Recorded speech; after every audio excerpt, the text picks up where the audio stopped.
Greetings, everybody, and welcome to the Strat-O-Matic Baseball Network. We've got a ball game, and we're very glad that you have decided to join us. I'm looking forward to this one. We on that next.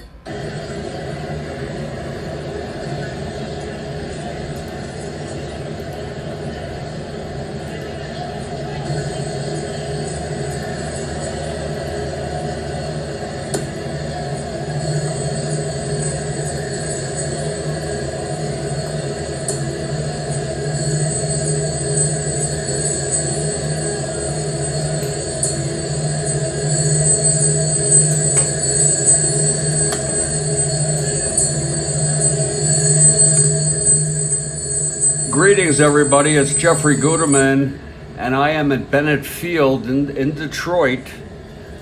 It's April 18, 1911, in our 1911 Strat-O-Matic Replay. And we've got a doozy for you. In a couple minutes, I'll be providing the starting lineups.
Greetings, everybody. Jeffrey Guterman, and I am in Studio B of the Strat-O-Matic Network. I'm waiting for people to come on. We're going to just have a few minutes here till we get this ball game rolling. It is the bewitching hour.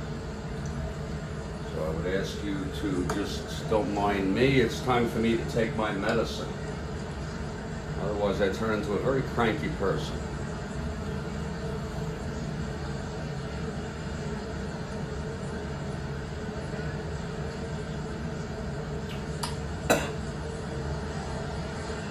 And if you're here, we'd love to hear from you in the live chat. And Kathy Harden has arrived. I was waiting for you. I understand if you can't make it. We got a ball game here. Ron McGrath has arrived. I'm doing okay. Oh, you enjoyed that? You saw that, Ron? Oh, I'm so glad you were there. I appreciate it, Ron, for checking that. That guy is one hell of an investigative reporter, David Hundayan. I'm just getting ready here. I'll go over through the lineups in just a couple minutes. I just want to take my medicine if you don't mind.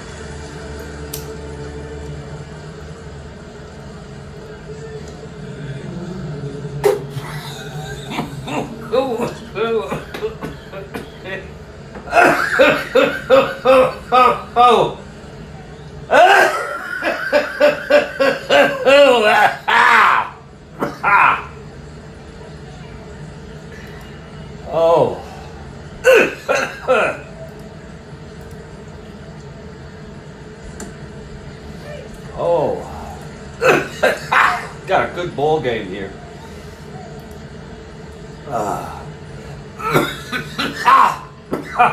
Oh, yes, indeed.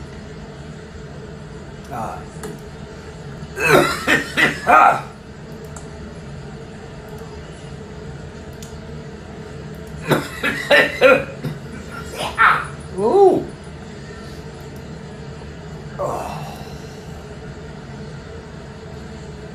Oh, that is tasty. Oh.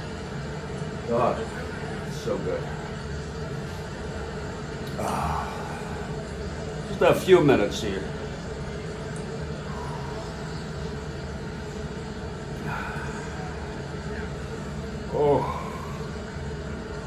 Oh yeah, Ron. Thank you so much. Ron, I've changed the name on when you come onto my landing page to Jeffrey Guterman Network. And then it also says Strat-O-Matic Baseball Network. So it's all the same. And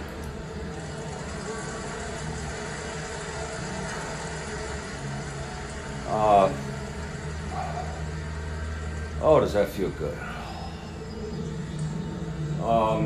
And I'd like to do more programs on various topics, what I'd really like to do. And the only name I could come up with, it's the only name that is all encompassing. It's called Nighthawks. And it's my show where I actually either speak on various topics or have interviews. Nighthawks with Jeffrey Guterman. And then you have whatever the topic is. And there's many I could do on Nigeria, but there's many other topics, and I want to start inviting people to come on and be interviewed, because these things are, YouTube has excellent reliability, as far as I'm concerned, for maintaining and saving archived videos. Whereas if you use some other program, like Spaces, they delete those after like 30 days or something, 90 days. Some of them are still there, but you need something that's gonna last. Yeah, you're interested. And if you ever want to come on, if you have a topic, again, you don't have to show your face. You can put it on something. As you can see, I don't want you to see my face. Look at me. Look how I do this sort of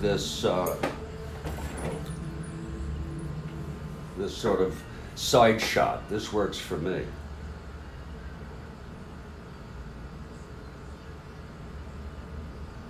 And I'm really looking forward to this ball game, folks, and I have an announcement to make off the top. I just wanted to savor this and enjoy my medicine here.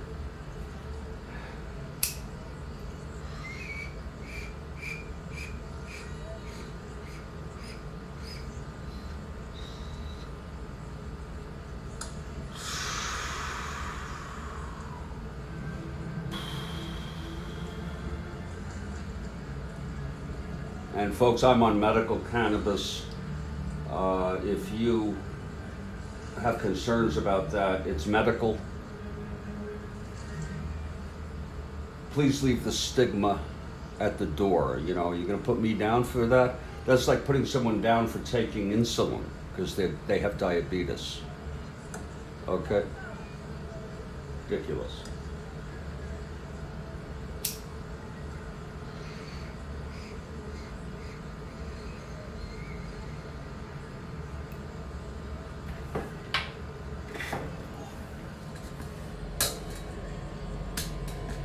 I have an announcement to make.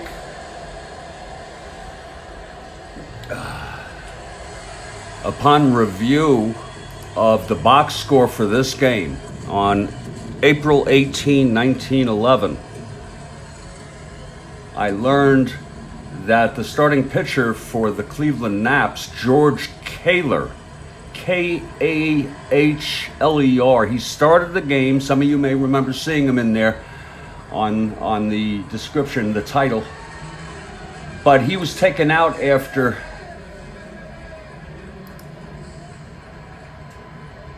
only 2/3 of an inning, and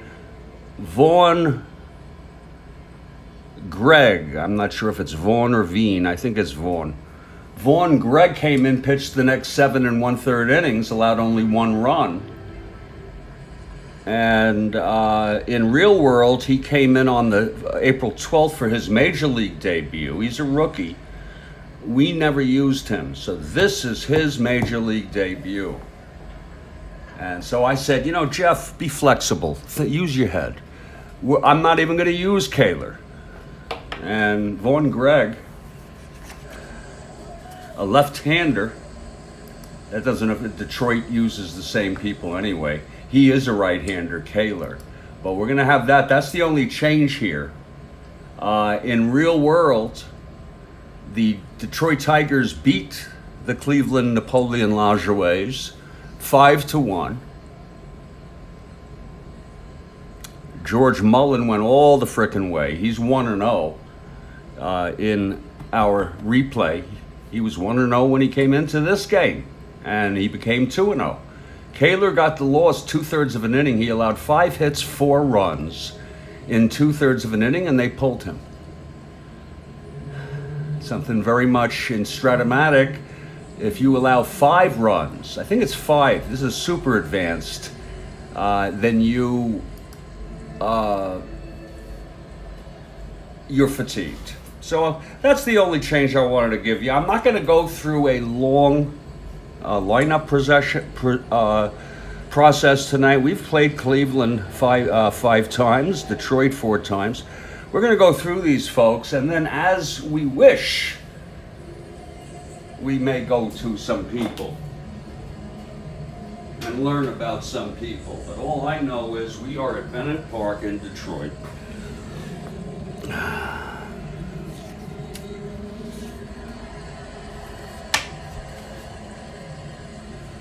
And I'm really glad to be here. And I'm glad you're here.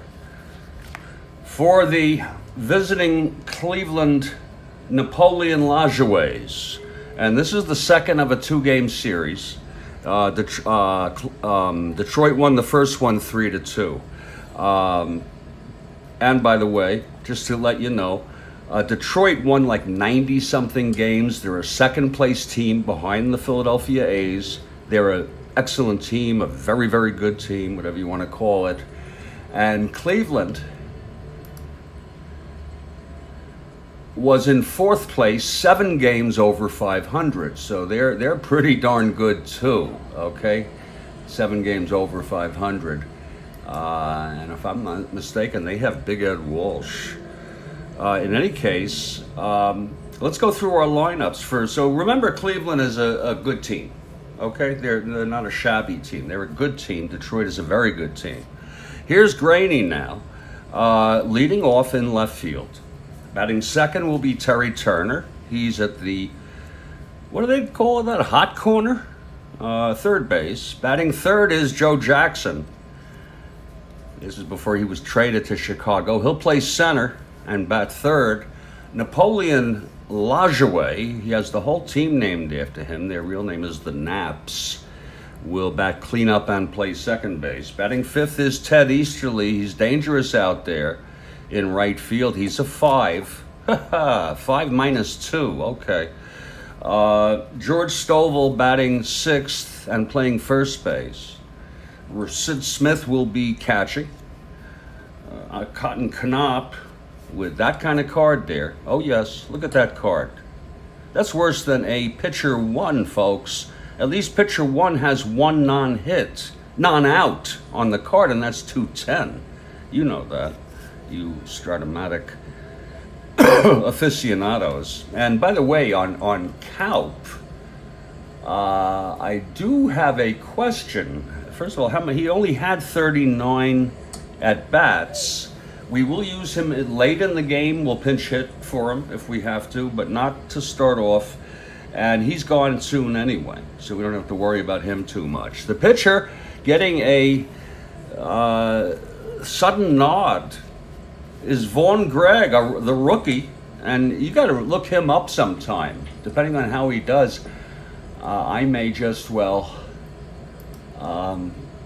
be showing. That's Shoeless Joe, all right. We'll be showing Gregg getting the surprising nod to start. He had 26 of them. He's a rookie, and he'll be pitching for the Detroit Tigers. Did Kathy say who she's for yet? No, she did not.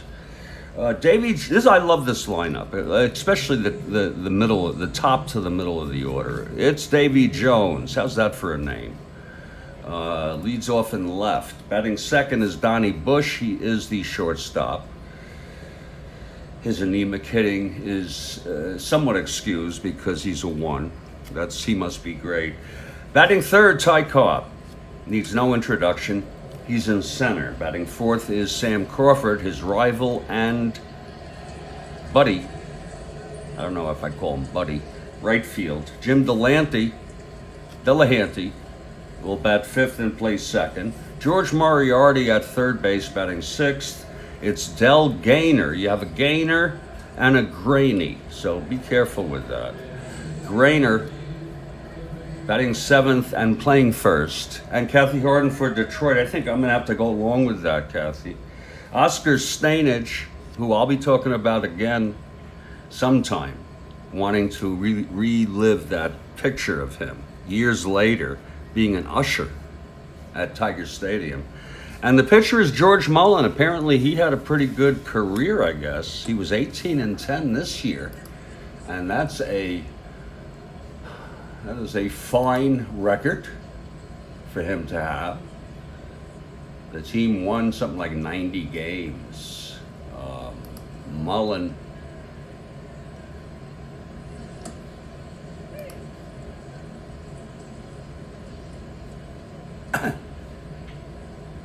had a pretty good career. He won 228 games. That's pretty good. You know, that's not chump change. You know, I understand 300 is better, 250 is better, you know. But Lord, he's good. And he had some amazing years with these Tigers, especially 1909. He was 29-8. God, he really, here he is now starting to decline. He's good, but just a little bit of the edges off. And then the next year he went 12-17. And then after that, he pitched very little, but he did have a decent, he actually went to semi-pro after 1913, and he was through. So Gregg. So George Mullen is the pitcher tonight for the Tigers. I'm so glad to have you all join us here. Ron McGrath will also go for the Tigers. We're getting ready for the Tigers to take the field. There's an attendance of 5,500 tonight.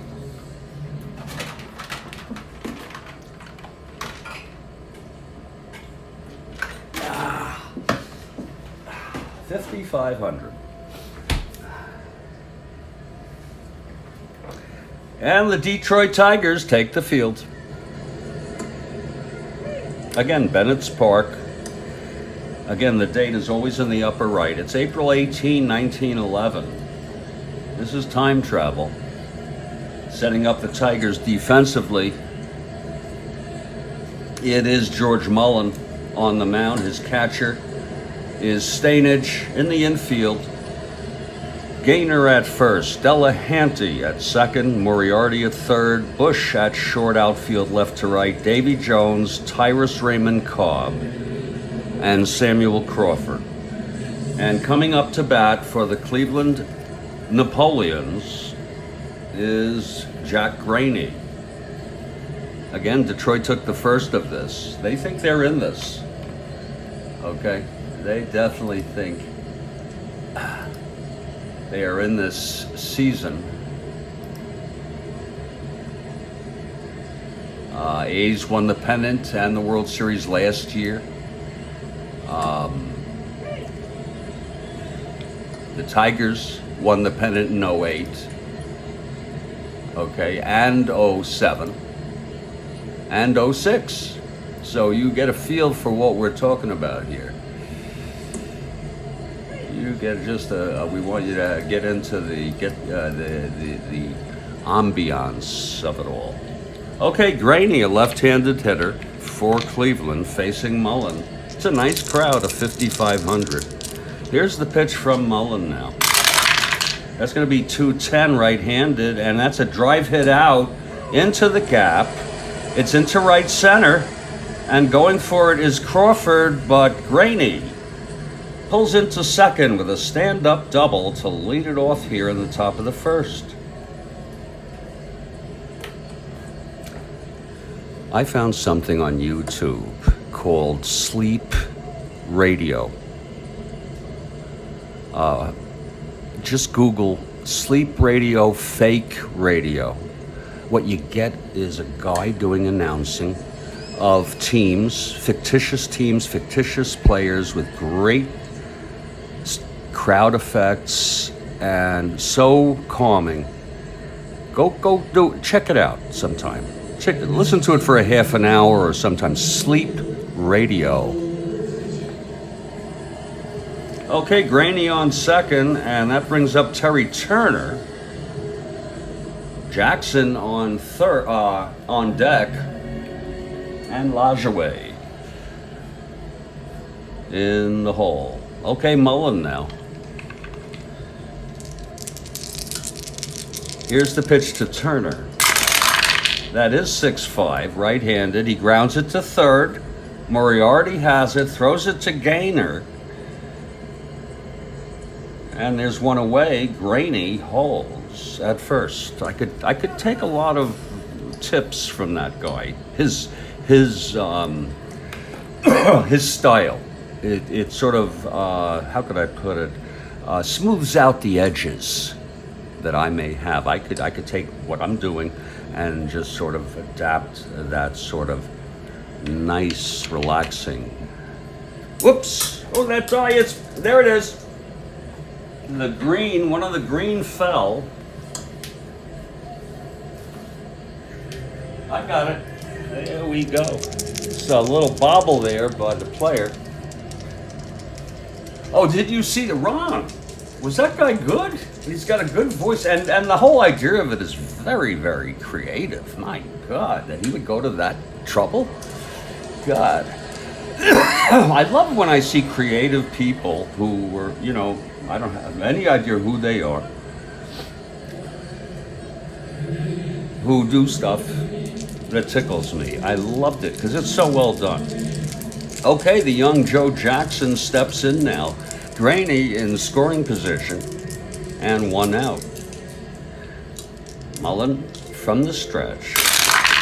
That's 4-5, left-handed. Whoa, that's hit well by Jackson into the gap. That's going to be a double. And Grainy scores. 2 doubles here. Joe added his to bring Grainy home, and Cleveland's off to a 1-0 lead here. Off Mullen. No one, he pitched a complete game in real world. We'll let him go. But you know me. I'm trigger happy. I'm impulsive. And look at this lineup. Now here comes Lajoie. My Lord. And Lajoie was already aged here toward the end of his career. And he still hit 365. He hit 400, I think, a couple more than once. I always liked Nap Lajoie. Of superstars, he never quite got what Hannes did. He just... Okay. It's 1-0 Cleveland. Mullen now. Facing Lajoie with Jackson on second. That's 3-10, right-handed. Fly ball to right field. It's deep but playable by Crawford. He makes the catch. It's 2 away. And Jackson holds at second. Now, I could do it like that. That's more, that gives it, brings in a lot of his style, Ron. I just, figured out kind of how to do it. But the thing is, there's a time and place for everything. There's a time to not be, because he does sound a bit mechanic, almost mechanic. You know what I'm saying? It could be a computerized. You could have the computer spit out random plays and announcing of it with great artificial intelligence. It's 2 outs now. Jackson on second, and Ted Easterly is the batter. I could kind of intersperse it with the color commentary like I'm doing in this sort of tone. The pitch from Mullen. That's 3-8 right-handed. There's a base hit by Easterly. Jackson rounding third, and he's easily comes in to score with Cleveland's second run here in the top of the first. Easterly, 3-8, and that's a base hit with 2 asteroids. So now Easterly is on with 2 out, and Stovall is the batter.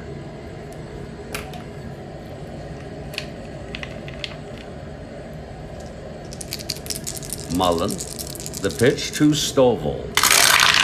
That is 5-8, right-handed, grounds it to second. Delahanty, he's a 444.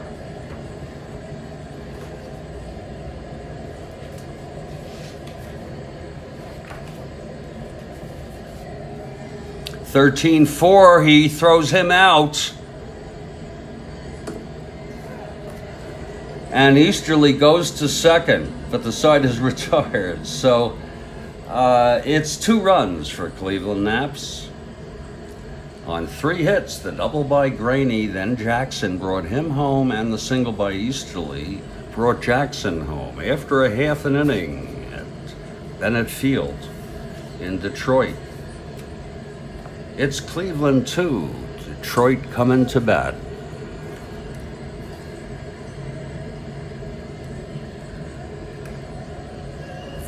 Gregg, a rookie in his major league debut, is on the mound to start the game for Cleveland.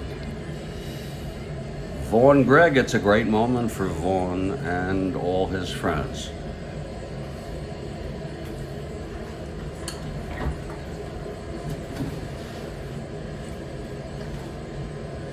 And if you see, by the way, I want to tell you all, he led, I read this today, he led the American League in ERA 1.80. He pitched 245 innings, and the record is 23-7, and he's the only pitcher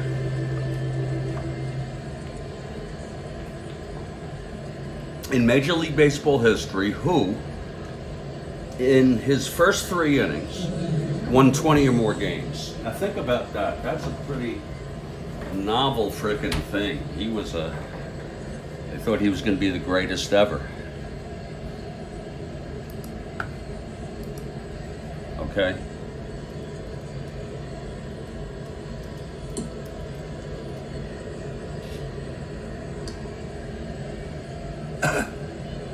And with that kind of start, you wonder what happened to him. And the answer is he faded away. He just faded away. I don't know if he got hurt. I thought I already read him, but there's more to read, obviously. That's a shame. Okay, leading it off is Davy Jones, and this is it for Gregg. It's the majors now. You're in the big time. Gregg is ready, and here's the windup. It's lefty-lefty. The pitch to Jones, and that's 1-6, and he singles it to center field. Davy Jones leading off with a base hit. He's an A, 1-13, and he will be a 1-14. That's good to know with Tyrus, who's a AA. Okay. They're all frickin' A's. A lot of left-handers in this Tiger lineup, but they'll put them in no matter what. So Jones leads off with a single being held, and Donnie Bush is the batter. We're going to have Donnie lay it down. And the infield remains back. Donnie Bush is an A bunter. He's going to try to do a sacrifice.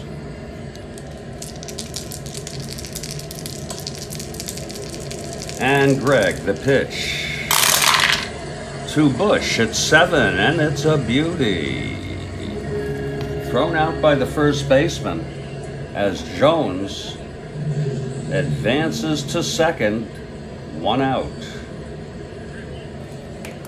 And here's Ty Cobb. Tyrus, also a left-handed hitter.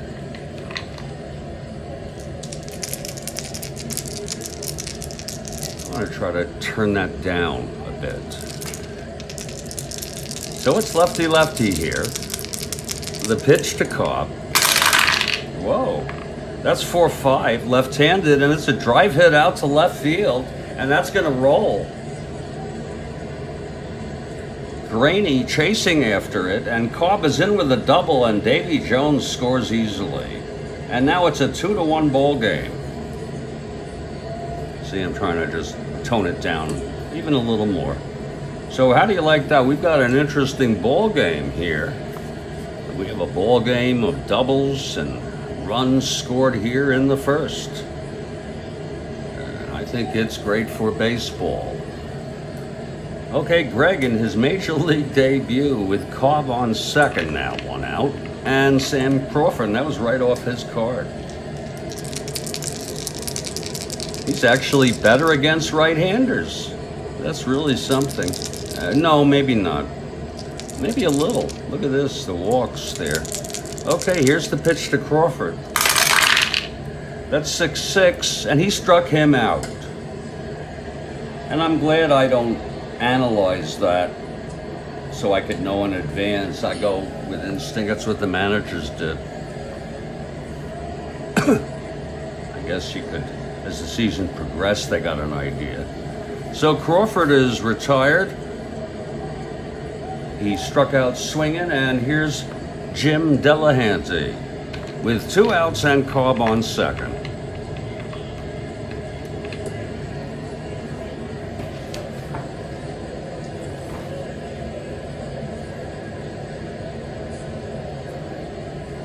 Whoa! Cobb is going to try to steal third. Only you and Cobb know it, and me. Here's Gregg from the stretch and the pitch. There goes Cobb trying to steal third, and he is out. Cobb is thrown out, and the side is retired. A very interesting thing that was done. Delahanty will come up next inning, but there was 1 run for Detroit. That was a 1-12, I believe. Yeah, right there. That's going to be stealing third. 1-11. They're not holding him, and that'll be a 1-12 with his arm. I just thought I'd have a little fun there. I hope you don't mind, people. I like to shake it up a little.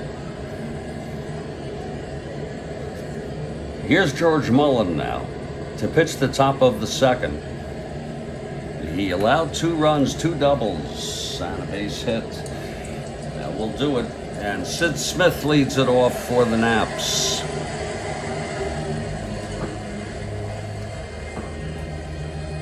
And there's Kathy Harden for the Tigers. Mullen into the windup. That's a 5-5 right-handed, and he walked him, so Smith is on. And here comes Cotton Knopp. We'll let him hit 2 or 3 times, but there comes a point. Especially if you're losing, you've got to bring someone in. Here's Mullen. Such a ridiculous. We'll try to get on the pitcher's card. He's a right-hander. No, that's 2-7 right-handed. He struck him out. So there's 1 away. Here comes Gregg, his first major league at bat. Vaughn Gregg. He is a 2WR, so here he comes for the first time in Major League Baseball.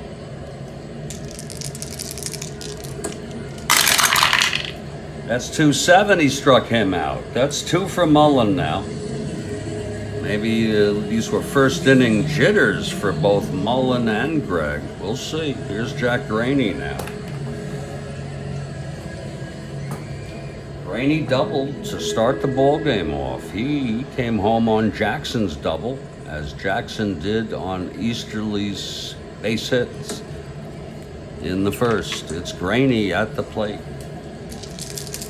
And the pitch from Mullen. That's 110 right-handed. He hit him. Graney was hit by a pitch on the bicep. He shakes it off, and he said he's going to be all right. None of that wimpy shit that we see today where people start, you know, it's okay to hurl an insult, but once you hurl a bat or a punch, you've crossed the line. So it's first and second, 2 away, and that's going to bring up Terry Turner. Turner grounded to third. A beautiful evening here in Detroit. 1911, but you're in a dream. You're in an imaginative dream.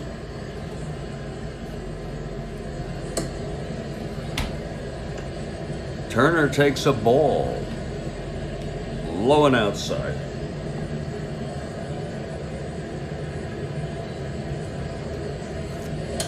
Mullen fouled back and out of play. It's 1-1 on Turner.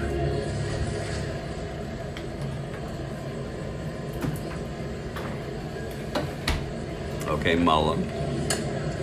And that's chop foul.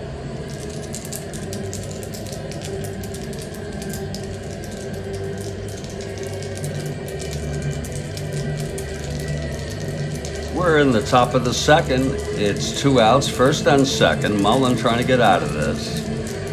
Cleveland off to an early 2-1 lead.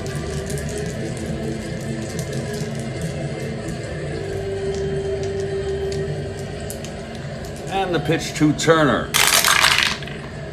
That is 6-4 right-handed. Fly ball center field, Jackson. It looks like, I'm sorry, no, Cobb. It looks like a 1, maybe 19. We'll check here.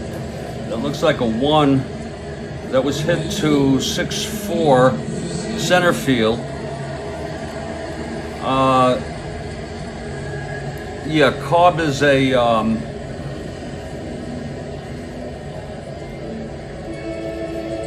Cobb is a 19. We're gonna go right there. Right there. I'm sorry, 19. We're gonna go right here. But can he get this? Oh, that's gonna be booted by Cobb. A 2-base error on Tyrus Raymond Cobb, and it means he made some. Okay, that's a 2 freaking.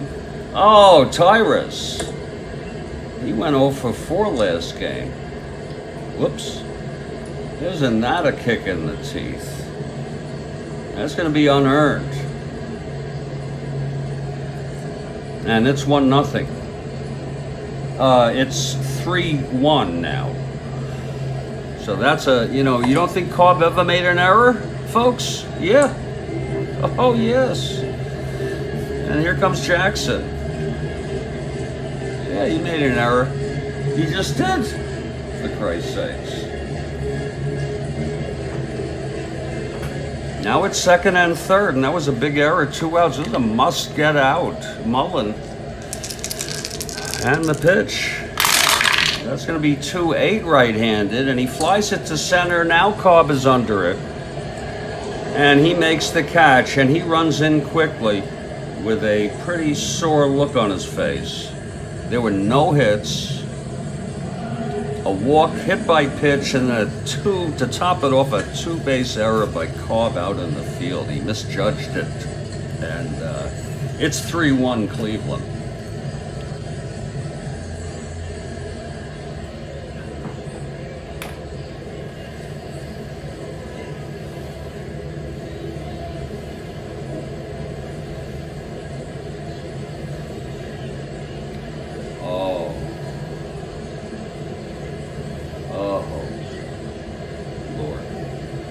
Lord help me, God.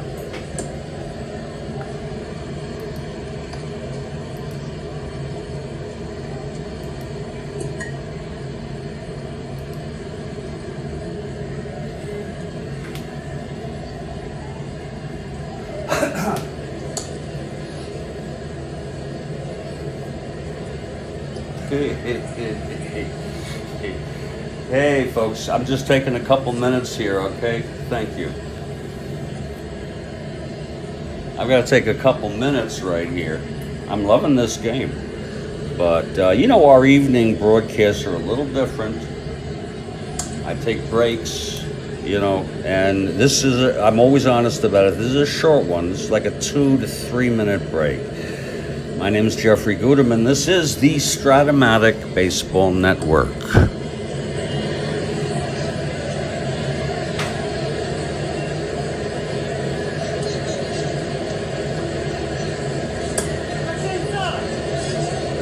Oh, yes, it is.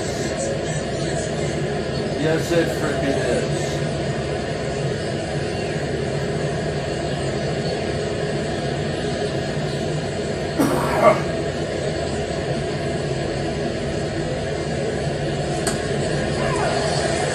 Yes, it is. Absolutely.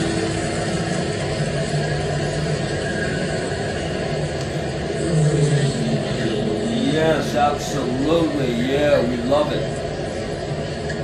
Oh, we love it. Thank you, folks, for being here. Oh. Oh.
out.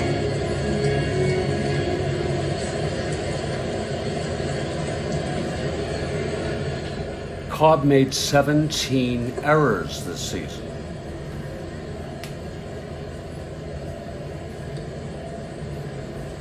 Can you believe that? And they were all in the outfield. 17 errors. No wonder he's in E16. Holy shit.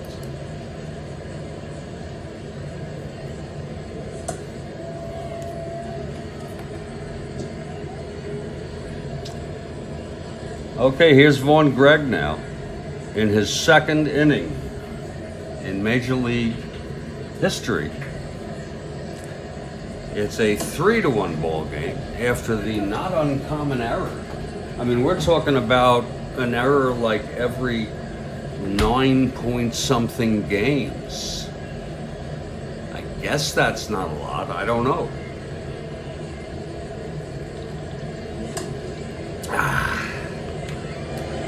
Now they may have, I want to tell you, they may have scored differently. I'm not saying they did.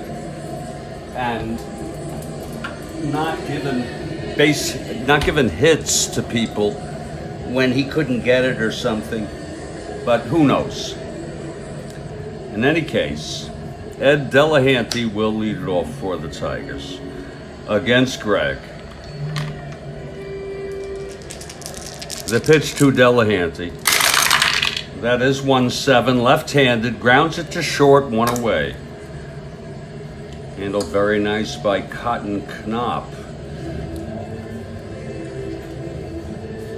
Here's George Moriarty.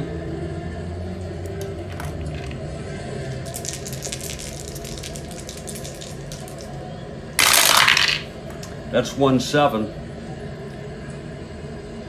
And that's line to second, caught by Lajoie. 2 outs.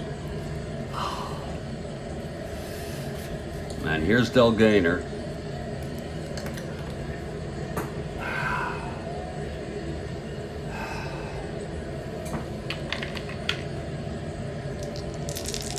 Pitch from Gregg. 4-6 right-handed, and that is a fly ball to center. Running is Jackson, and he makes the catch. A very nice running catch. The side is retired, and it's 1-2-3 for Gregg. And after 2, it's 3-1 Cleveland.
You know, he became very wealthy. I don't know how much with inflation today, but we're talking tens of millions of today's money investing in Coca-Cola,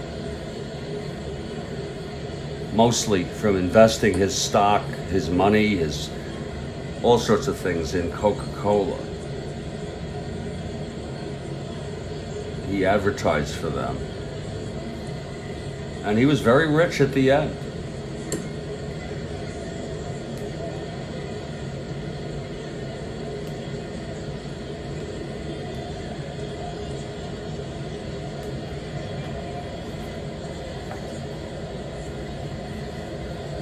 And I think it's pretty wild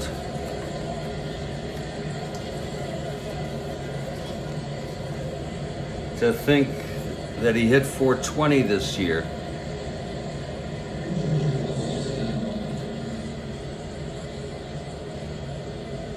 47 doubles, 24 triples, which is really 127 knocked in, 83 stolen.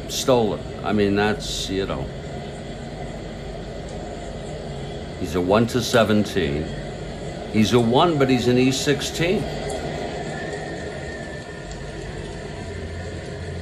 E19. That's really, that happens, I guess. I didn't know that.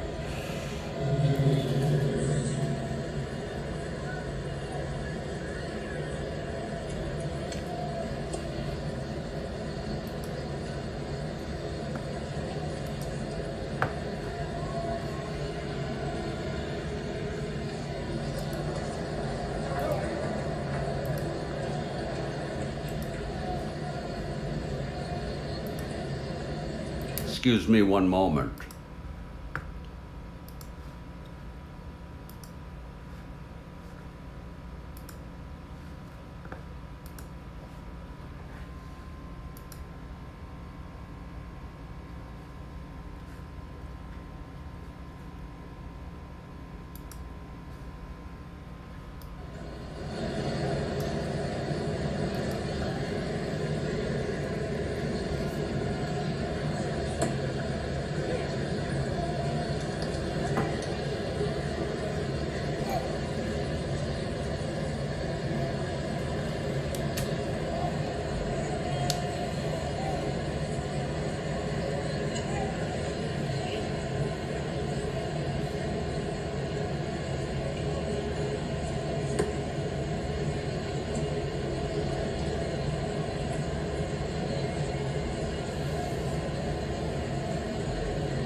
Oh, excuse me. Oh.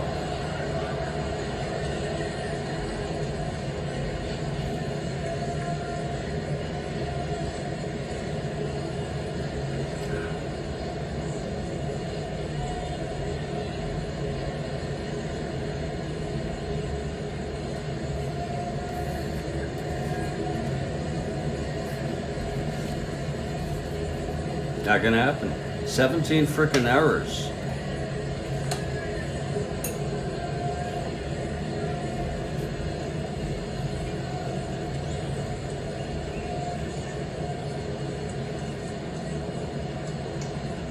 Crawford's an E5, I guess he's better. And Davy Jones, well, he's an E16. It's a lot of errors.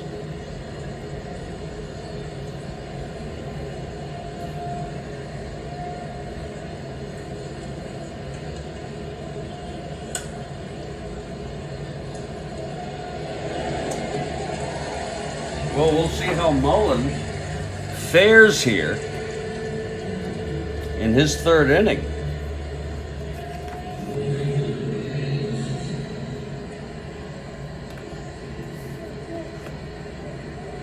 Let's see how Mullen fares. He allowed 2 in the first and an unearned in the second, of which he was responsible to a large degree. Here's Napoleon now, leading it off for Cleveland.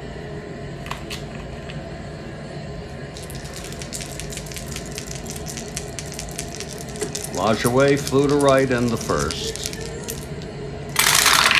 That's going to be 3-9 right-handed, and he grounds it to second. There's one away. So Mullen retires Lajoie, and Ted Easterly comes to the plate.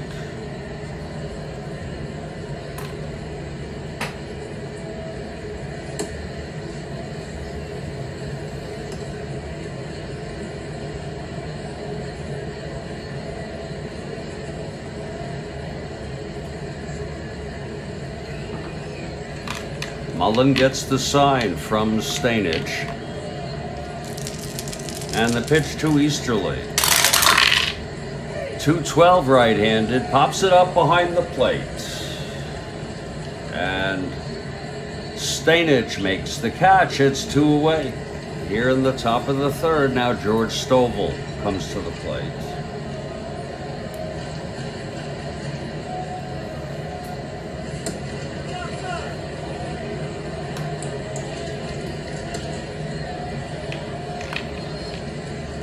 Here's Mullen.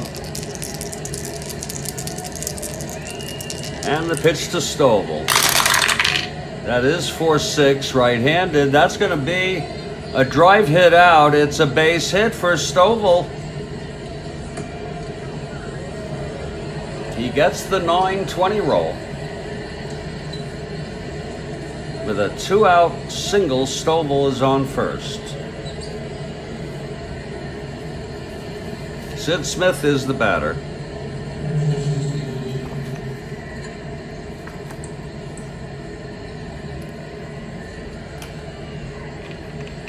Smith walked and scored the unearned run on Cobb's 2-base error in the second. Here's the pitch to Smith. 1-9 right-handed, grounds it to second, and Delahanty has it, and the side is retired. So, Mullen, no runs, 1 hit, and 1 left on. Let's see if he can settle down now. Here's Gregg. In his third inning, he retired the side in order in the second, making his major league debut tonight. And he'll face Oscar Stanich, who will lead it off for Detroit here in the bottom of the third. Big hand for Stanich.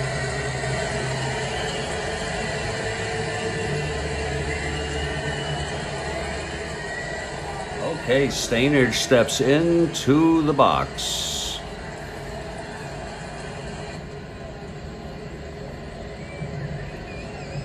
Now here's Gregg.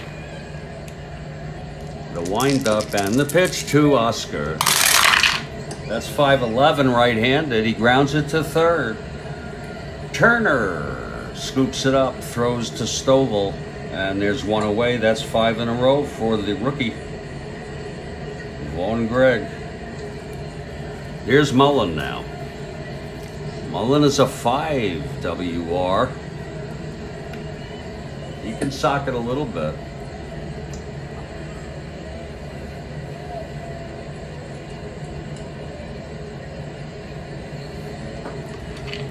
Gregg is ready. Here's the pitch to Mullen.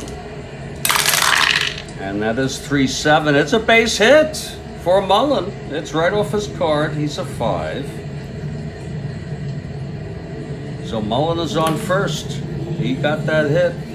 And Davy Jones will come up. Then it'll be Donnie Bush and Cobb. But it's 1 out, Mullen on first. Tigers trail by 2.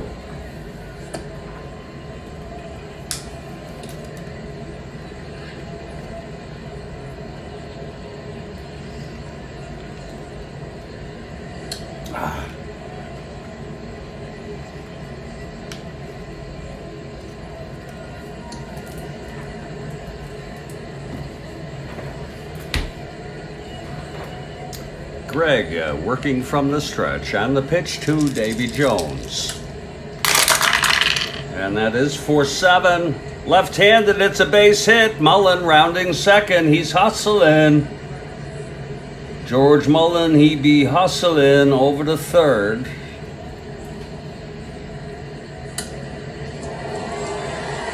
Wait a minute. 4-7. Oh, I'm so sorry. I don't know how I got that. Look at that, 4-7 with Jones, the left-hander, off Gregg. I'm sorry, that's a line out to second. That is a freaking line out to second. Can anybody else see that? Anybody at all?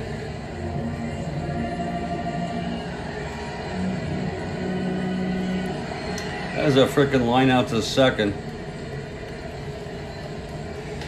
I am so sorry. It's 2 away now with Mullen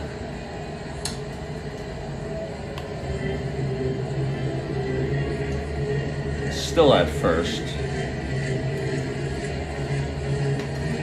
Right, Ron, thank you.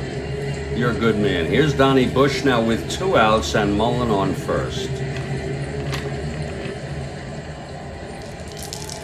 Here's the pitch from Gregg. That is 5-10. Switch hitter batting right, fly ball left for Graney. And the side is retired. So the Tigers are retired here in the bottom of the third, no runs. The single by Mullen he was left on. We've gone 3, it's 3-1 Cleveland.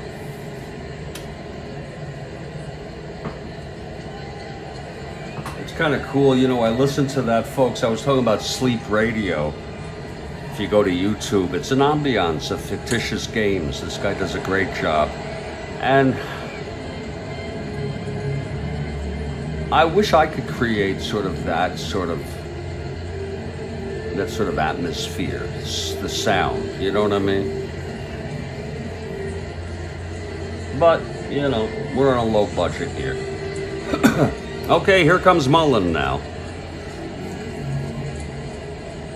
And leading it off for Cleveland will be Cotton Knopp, then Gregg, and Graney at the top of the order. Oh, I think I'm going to take something to just settle me down a little bit. Ooh. Oh. I will tell you all that I went to the pharmacy today. I got my medicine, my high cholesterol and my high blood pressure. And I took the medicine for today, and I'll continue now every day.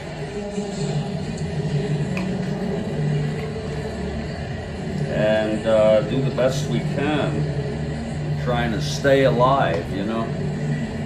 Because I like it here as much as I complain. It sure beats the alternative. But I'm not dreading death. I'm not really afraid of it. I realize the time will come when it's my time to close my eyes forever. And I'm not going to go out desperately. If I get a terminal illness, I'm going to try to go out nicely. We're going to head to the top of the fourth. It's, you know, I'm really digging this game. I really am. I really am digging this ball game. I have 5:03 p.m. Eastern in the U.S., but does it really matter? This is from April 18, 1911. Can you imagine what it was like?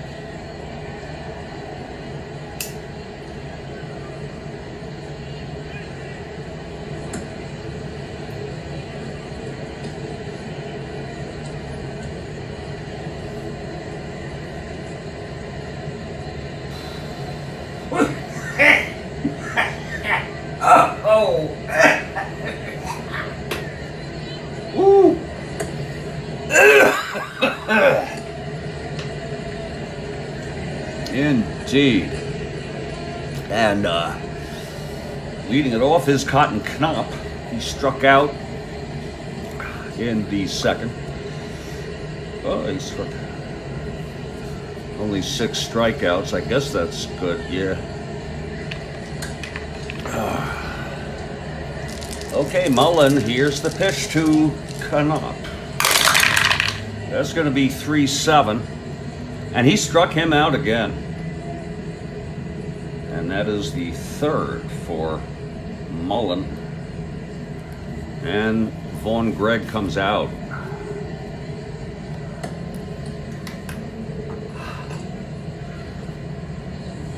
Gregg. He struck out in the second by Mullen.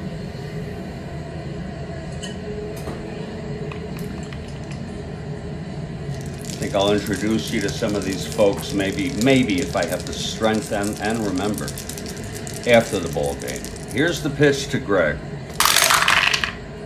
4-6 right-hander, and that's going to be a drive into the outfield for a base hit. Gregg is on. So look at that. Gregg gets his first hit in Major League Baseball. And he's actually winning this ball game. Jeez. Here's Grainy now. Ain't that something?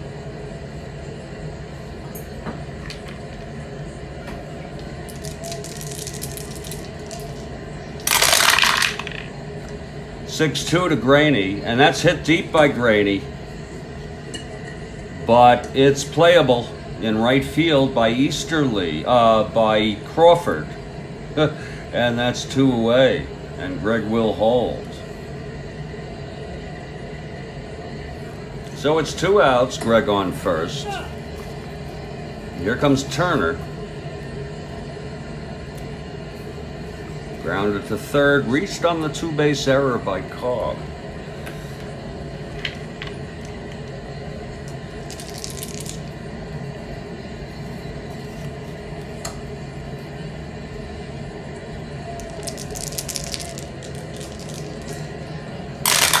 Oh Lord, 5-10 right-handed, grounds it to third, and the side is out.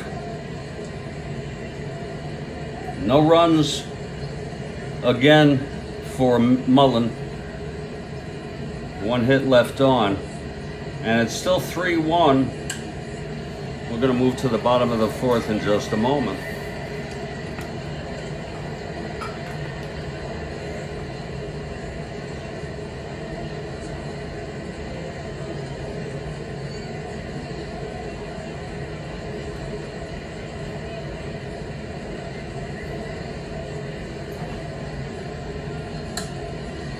Here comes Gregg out again.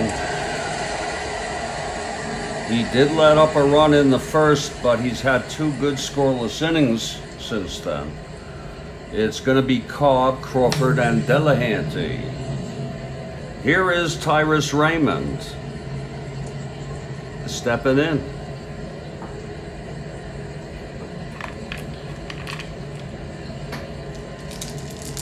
The windup by Gregg and the pitch to Karl. That is 4-6, left-handed, and that's going to be a shot into right center, dropping, and it's another double by Cobb. Cobb standing up at second. We've been waiting for Cobb to unload. He was 0 for 4 last game in their first game. He's had a 0 for 4 couple games like that. Cobb gets his second double.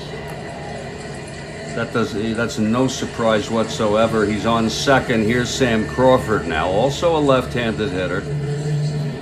Okay, so is Davy Jones. I think Bush is a switch hitter, right? Yeah. Okay, Crawford now. He struck out by Gregg in the first. That's going to be 2-9, left-handed. He struck him out. Second time he got Crawford, and that is his second strikeout. Now, Jim Delahanty. Look at that average. I'm going to have to check him out. How many years did he play like that? God, Delahanty is a huge hitter.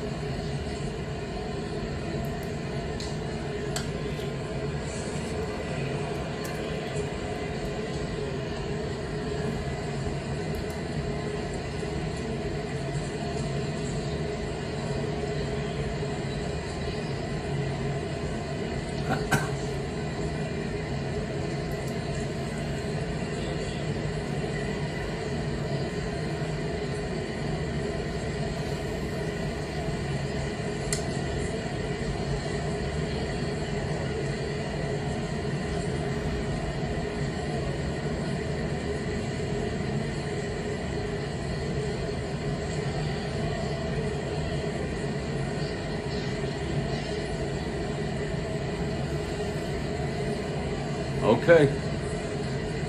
I don't know how many years he hit like that. Lord. There it is.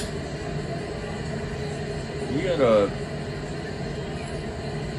Lord, he had a pretty brief, well, journeyman year. He did hit 317, 292, but that was really about it. I mean, he was okay at the beginning also for 4 years. He was a 280 hitter, but he fell off quickly. And he hit 339 this year. That's unbelievable. But the next year was his last year. I guess 339 wasn't what it used to be because, you know, hell, Cobb almost pitched 80 points higher. Okay? And this guy's already hitting 339, and Cobb hit 420, 80 points higher. Think about that. Just stick that in your pipe, and you think about that. Oh, Philip has arrived, and he's a Tiger fan. Well, they got something going. Here's Delahanty with 1 out and Cobb on second. Pitch from Gregg. 6'10" right-handed, grounds it to short for Knopp. He's 329.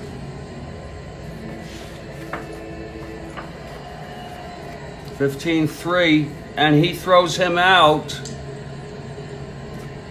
Cobb holds, so it's 2 away for Moriarty.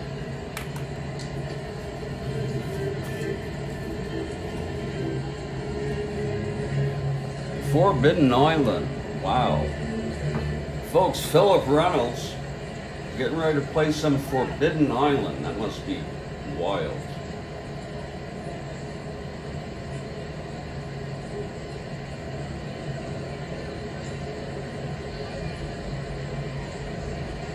Okay, clutch situation. Here's Moriarty now at the plate. And the pitch from the rookie Gregg. That's 3-7 left-handed. It's a base hit to right. Cobb rounding third.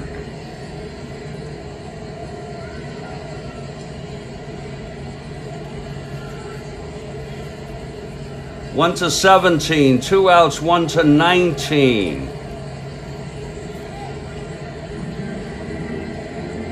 That was hit to right, 1 to 19 minus 2, 1 to 17. He's coming home, and they're going to let him come home. Holding Moriarty at first, and now it's a 3-2 ball game. Moriarty with the clutch base hit.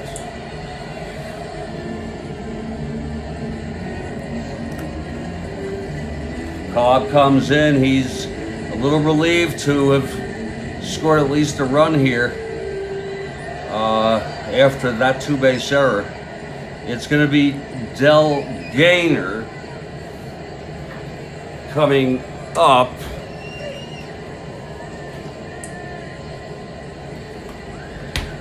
Gaynor.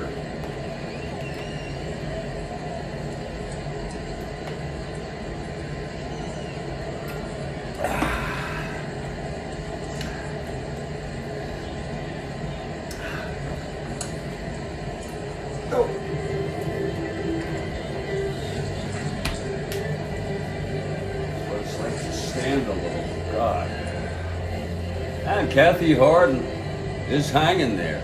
She's right there. There she is. Okay, clutch situation. Now here's Gaynor now.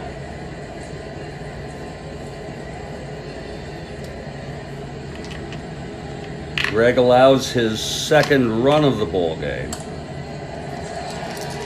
Gregg from the stretch and the pitch to Gaynor. That is 1-7 left-handed. He walked him. Whoa, and Gregg's endurance is 9. He walked him. And it's going to be Oscar Stainage with 2 down, 1 in.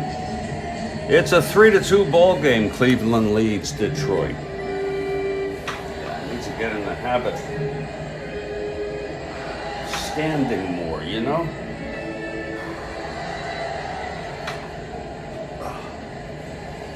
Okay, Stainage, a right-handed hitter. First and second, 2 down. The pitch from Gregg. That is 3-7 left-handed, and there's a base hit up the middle by Stainage. Moriarty Rounding third. 1 to 13. 2 outs, 1 to 15. -3, 1 to 12. He's coming home. He's coming home, baby. Moriarty trying to make it home. 1 to 12. The throw from Easterly. And he is safe. Oh, the fans are going crazy here. It's a tie ball game. Stainage goes to second and holds. Oh my, the fans are cheering. Kathy Harden is pleased. We talking about a bunch of clutch outcomes. Moriarty with the base hits. This is after he knocked home Cobb. Gaynor walked, and then Stainage with the base hit, and Moriarty coming home, sliding in there, and Sid Smith couldn't get the ball. It was close, but not too close. And we've got a tie ball game. There's Ron McGrath sending his interludes. And I'm going to just, I'm just going to send love, everybody. Love one another. That's all I'm going to say right now. I may have more to say later. It's first and second, 2 down. Here comes Mullen. What a play. George Mullen now back in this ball game, and he has settled down somewhat. Okay, here's Gregg now. The rookie gets hit for 2 runs here. The pitch to Mullen. That's 2-4. He struck him out, and the side is retired. There were 2 runs for Detroit. That's going to tie it up at 3 on 3 hits, a walk, and 2 left on. 3-3 after 4.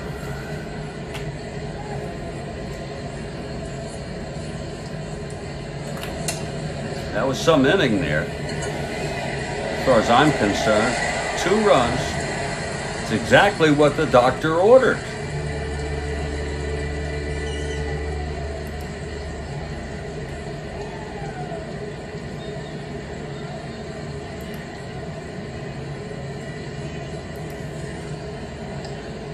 Lord.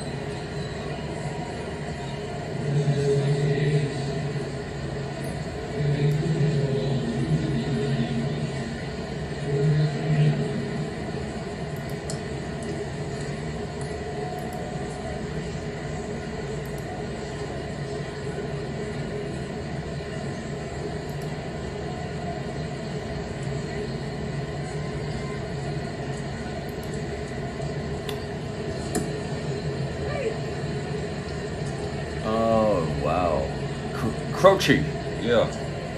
Oh yeah. That's pretty profound and poignant. Well, we're going to head to the top of the 5th.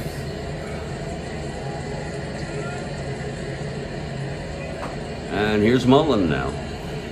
Mullen back in this game here. He has thrown 2 scoreless. Has 2 scoreless. It's going to be Jackson, Lajoie, and Easterly. Here is Joe Jackson stepping in.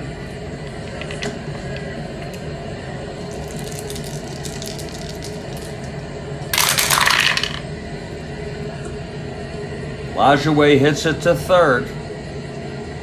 I'm sorry, Jackson. I am so sorry. Moriarty, 339. 339. That's a 19-3, throws him out.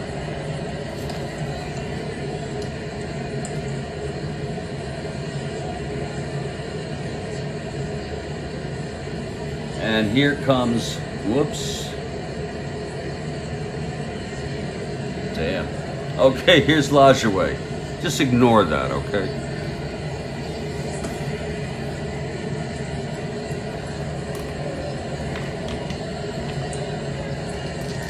And the pitch from Mullen. That's 3-8 right-handed. He flies it to left. And Davy Jones makes the catch. 2 down. Here's Easterly. He's a 5 out there. He did have 287 at bats. He hit 324. He's dangerous out there.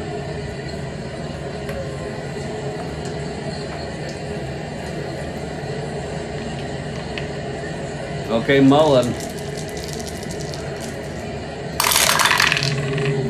3-8 right-handed. There's a base hit by Easterly. His second of the ball game. A 2-out single. And George Stovall. 1 for 2 today.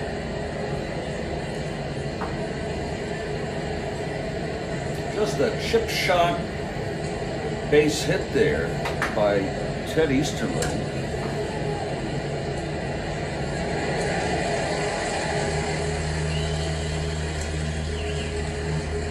We're going to have 2 Georges at it right here. George Mullen pitching to George Stovall with 2 outs and Easterly on first. Here's the pitch to Stovall. 6-7 right-handed, grounds it too short.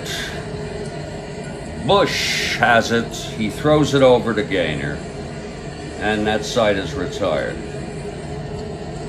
And there's going to be no runs, 1 hit. And 1 left. I think I'm going to get a new pen. What we'll do with this one is save it with the other ones. Oh, hello, sir. Mr. Igbani. So nice to see you, sir. So very nice to see you. I just happen to have 1 left. Can you believe it? So, okay, good luck. Enjoy it. All right.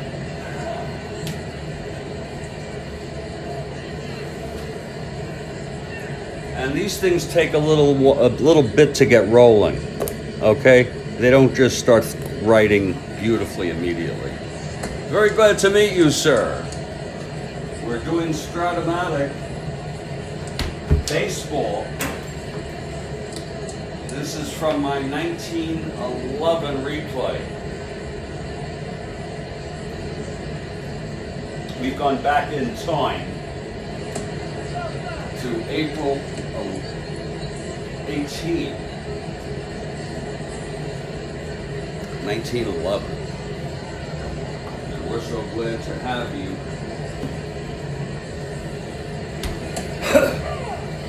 We're going to be rolling here very quickly.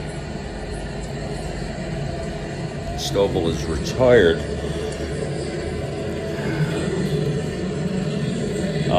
It's going to be Vaughn Gregg again. It's a 3-3 ball game. Now it's a pitcher's duel. We'll see.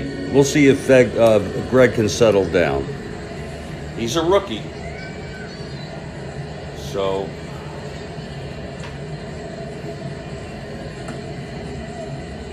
Okay, here's Davy Jones now to lead it off for the Tigers. It'll be Jones, Bush, and Cobb.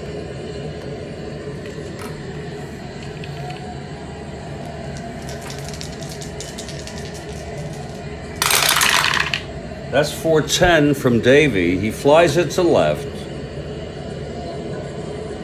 And Graney makes the catch. 1 out.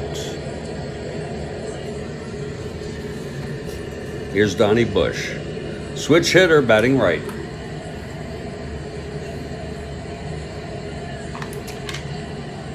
Now Gregg is ready. The rookie winds and deals. That is 2-9. Left-handed, and he struck him out. Now here's Cobb. Cobb 2 for 2 today. He's responsible for both 2 runs.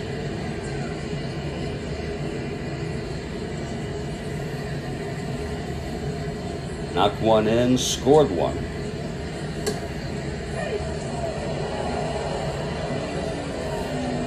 This is personal for Cobb because He did have 8 homers, you know. Okay, it can happen quite easily, especially with this 1-6 throughout a season, 1-15 throughout a season. Wow, even better against left-handers. Here's the pitch to Karl. That's 5-8, left-handed. He grounds it to second, X. That's going to be Lajoie, 344. He's a little, it's a 3. That's really not very good. 334, that'll be 13-3. He throws him out. And Cobb is retired. It's a 1-2-3 for Gregg, so he looks okay. And look at his endurance. He had an amazing, this was his rookie year. 23-7, and he led the league in ERA. That's just, imagine that today. Here's Mullen now, starting his 6th inning. It'll be Sidney Smith, Cotton Knaup, and Vaughn Gregg here in the top of the 6th.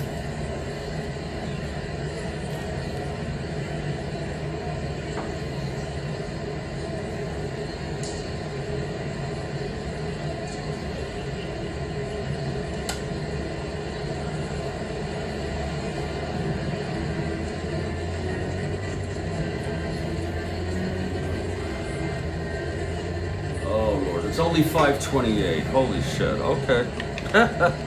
Here's Mullen now. It's going to be Smith. Walked, scored an unearned run when Cobb misjudged a fly ball.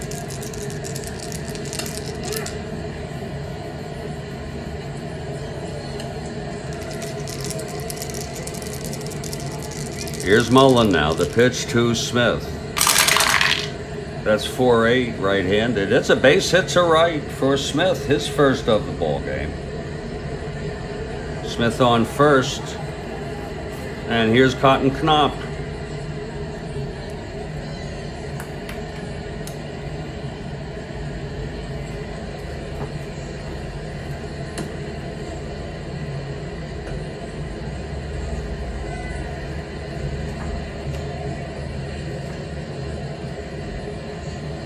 They're calling Cotton Knaup back to the dugout. They're going to bring in a hitter here for Cotton Knaup. If you just bear with us here. There is going to be a very brief break in the action.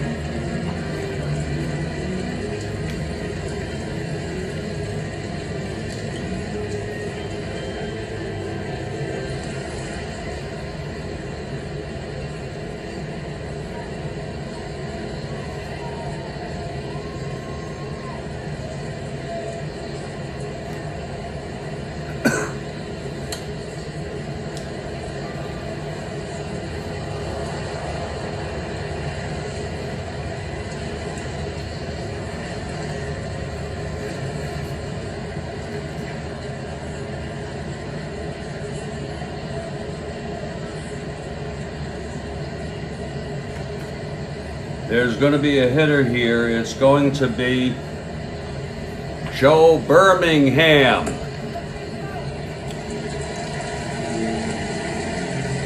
And then coming in to play shortstop, I guess you could say for Birmingham, but really for Knopf, is Neil Ball. Both of them pretty much are regulars, heard at some point, and they're both good. So, you know, Cleveland should be looking forward to get these cats back in the lineup. Now, I'm going to eat something. Okay, it's going to be a while. I'm going to eat about 10 minutes. I'm going to eat something.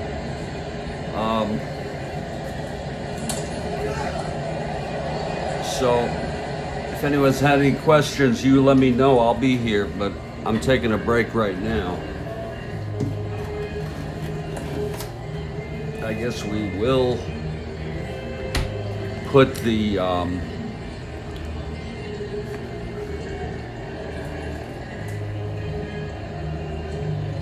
guess we could put the sign up.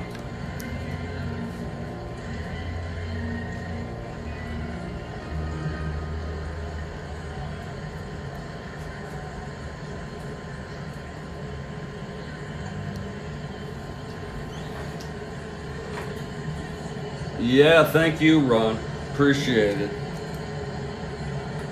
Thank you. Just about 10 minutes or so. You know what? Thank you.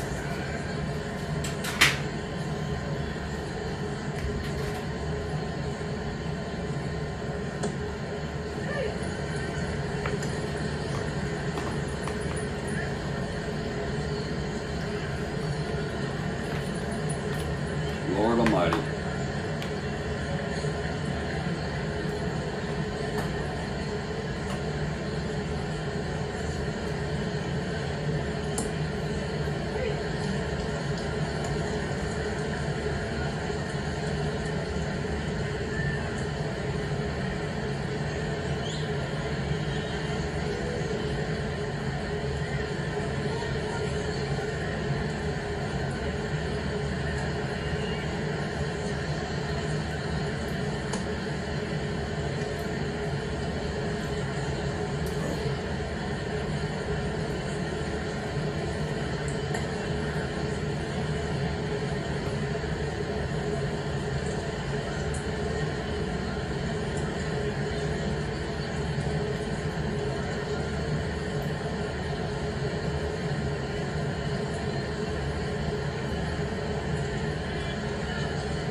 Hey, Rhodes Scholar has arrived.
You know, something I kind of like to do, but it would be very time consuming, is to make up my own cards.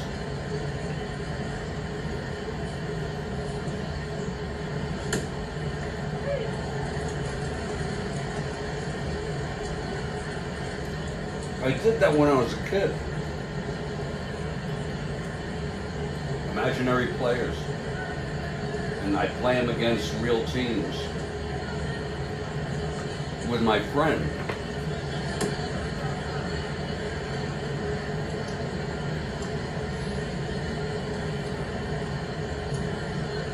And sometimes our team would lose, you know?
I could make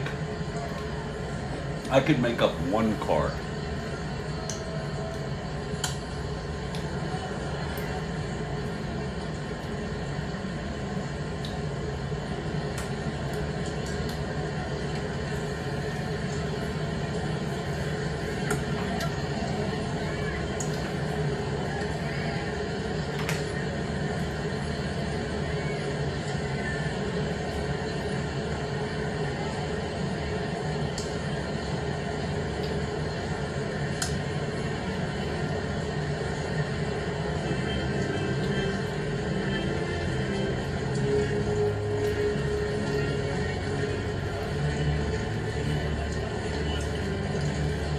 Where did that thing go? Oh. Oh my Lord. Maybe I'll feel better when it's 6.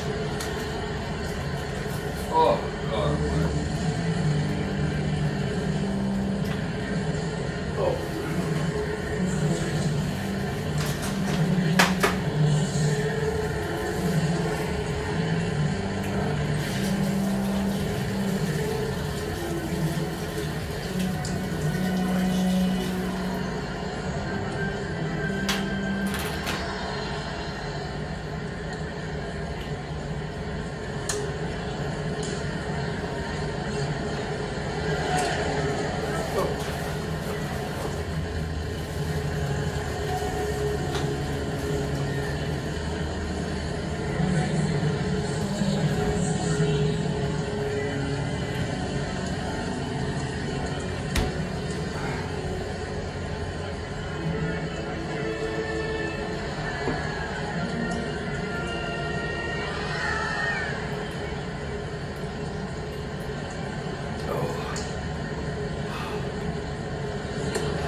There is a break in the action. I need to let you know that there is a substitution here. Joe Birmingham is coming in to hit for Cotton Knopf. And Neil Ball will be the new shortstop. And Neil is a 247. And we will make note of to refer to him if that comes up.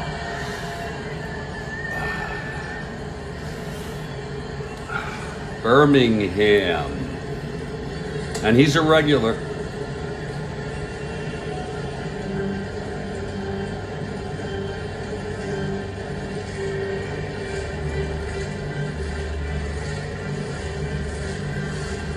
So Birmingham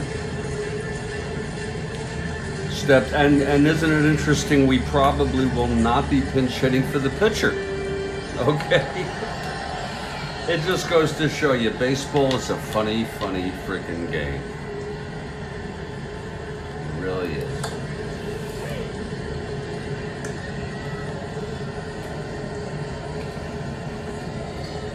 The fuck is this?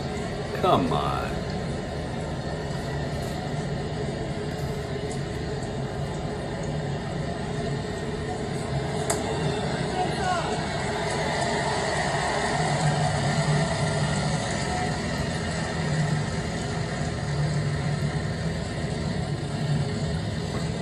Okay, Mullen.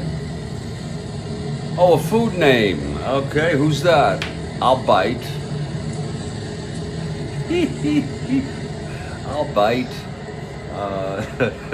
Okay, Mullen, let's just get here with Birmingham. And Sid Smith on first. The pitch. Let's get that. 6'8", right-handed. Pops him up to first. Gaynor makes the catch. And here comes the pitcher, Vaughn Gregg. Chet Lemon, love it. Oh, that's beautiful. Now, who was he though? Wasn't he? I don't want to even say. Let me look it up. Chet Lemon. Oh yeah.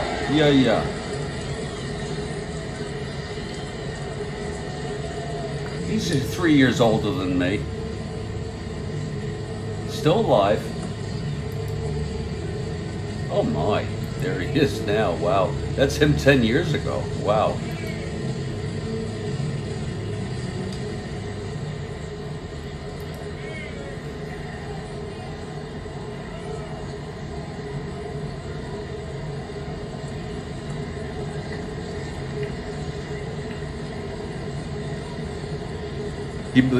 Oh wow, he became a member of Jehovah's Witness.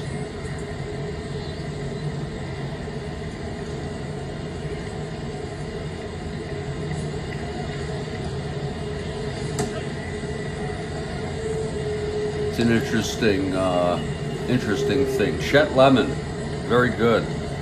There's also, look, you're gonna make me think of vegetables and fruits.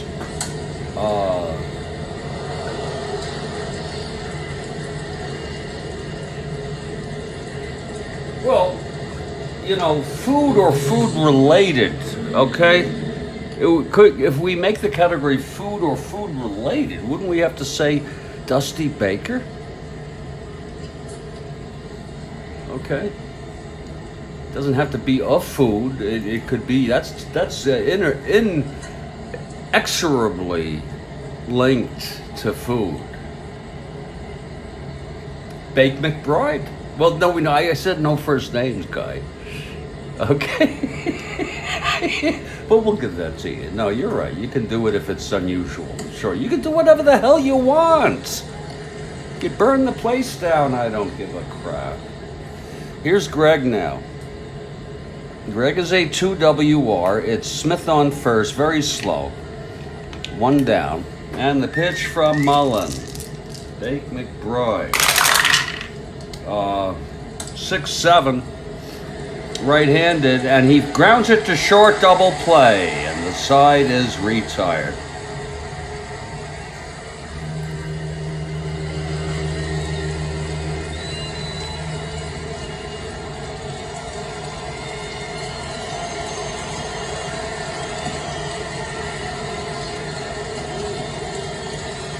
Yeah, so, oh yeah, this is going to take a while.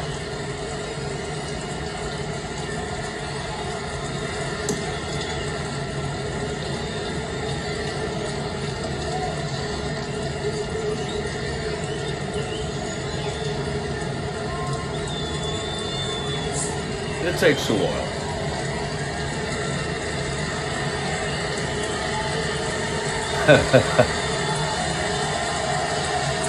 Whoa, the side is retired. Mullen has held them scoreless since the second. And here's the rookie now, Vaughn Gregg. This is very, very exciting. To see a youngster in his first ever, and he has struck Sam Crawford out twice. Yeah, everybody. It's okay. Everybody line up for the Magical Mystery Tour. Step right this way. Instacart.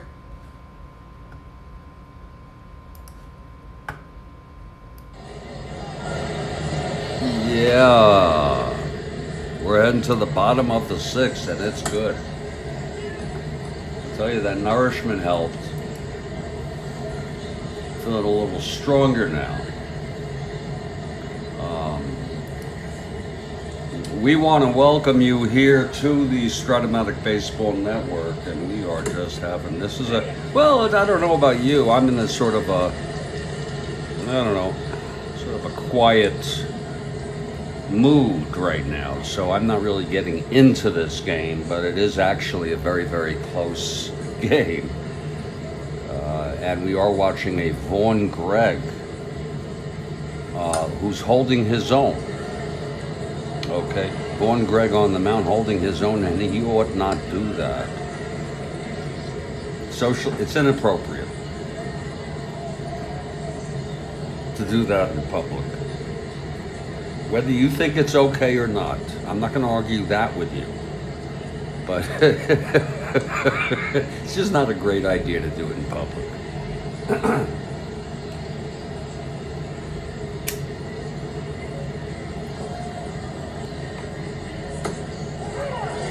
Yeah. Yowza. Here's Gregg now, the rookie. He has struck out 4, and he has struck Crawford out twice. Crawford is no slouch. Here's the pitch from Gregg. And that's a base hit by Crawford. He sure didn't strike out then. So Crawford is on. He's a 1-14 being held.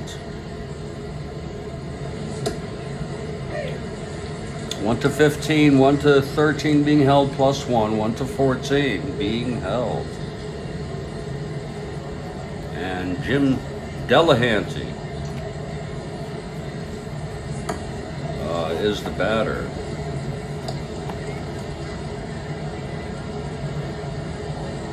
He's 0 for 2, Jim Delahanty. He grounded to short twice. Crawford with a pretty good lead off first. And fouled back by Delahanty and out of play.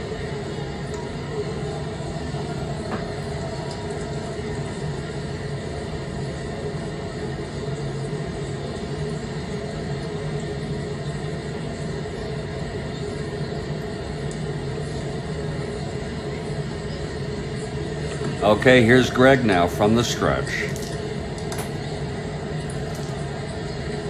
And the pitch to Delahanty. That's 1-7 left-handed. He grounds it to short, but it goes through. With Crawford being held, it goes through. You can't get away with that always. Crawford rounds second and goes to third. And the fans love it. Jim Delahanty hit it, folks. It was a plus. 1-7 plus when being held is a single 2 asteroids. And that's going to bring up Moriarty.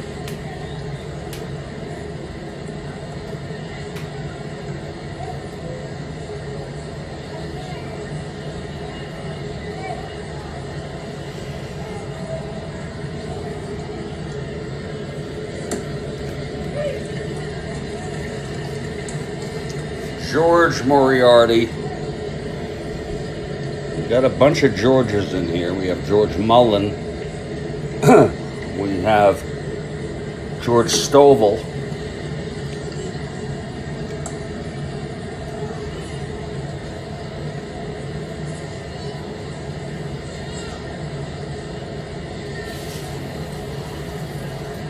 George is I think it's a classic name. It goes back first to George Washington, but I think it may go to kings and queens and who knows what. Okay, we'll see if Gregg's in trouble here. First and third with nobody out. The pitch to Moriarty, infield back. That's 1-6 left-handed, and that's a fly ball to left. That's going to be deep enough for Sam Crawford. Under it is Graney. He makes the catch, and Crawford comes home with the go-ahead run off of Gregg. And that's Moriarty's second run batted in tonight. Delahanty holds, and here's Del Gaynor. 302 hitter. I really can't spend I wish I could spend more time. I wish I could just know these folks, you know. Here's Gaynor now. Delahanty on first, one down.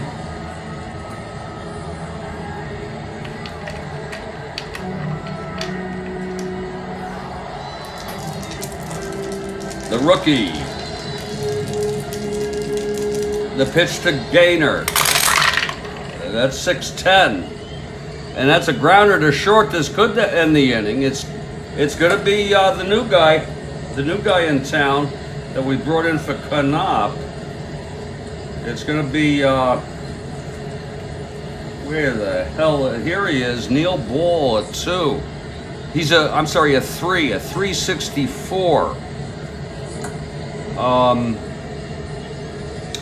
That's a 6-10 grounder to short to Ball. And he is a 364 at short. A 364. That's going to be 9. That'll be re-rolled. Can Ball get this? Oh, he boots it. Oh, Ball. Ball booted that. It's a one-base error by Ball. I'm so sorry. That's a one-base error by Neil Ball.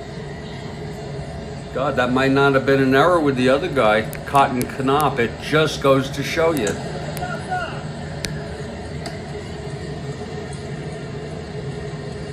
We're not keeping errors anyway, record-wise. First on second now. Lord, tough break for Gregg. Let's see how he can manage this. Stainage got the base hit. He got a base hit. Oh, here's I want to say Venn diagram. Gregg.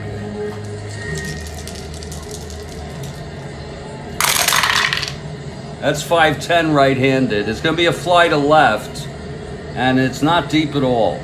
The runners will hold. It's caught by Graney. It's 2 outs. So Graney also made an error. No, that's a 6. I am so sorry. I am losing my mind.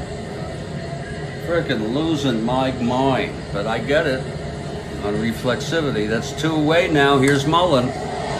Mullen, now the winner of record, comes to the plate. They're giving him a hand here. They're giving George Mullen a big frickin' hand. Oh, Lord.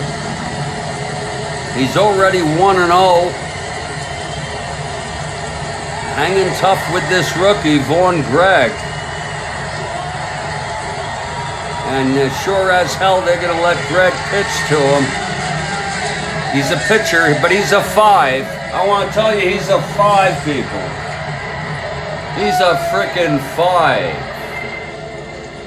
All right? He is a... Oh, he is a 5. Here's Mullen now. It's Gaynor on first, Delahanty on second, 2 down. The youngster, Gregg on the mound. Here's the pitch to Mullen. He's a right-handed hitter, 3-5 against the lefty. Doesn't matter, base hit. Delahanty comes home, and Gaynor goes to third. It's unearned.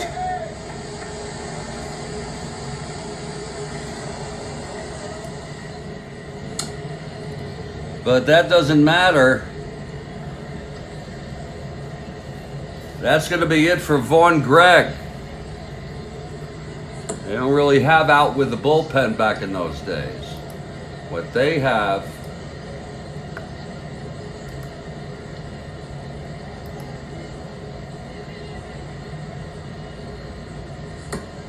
Oh, too bad for Gregg here.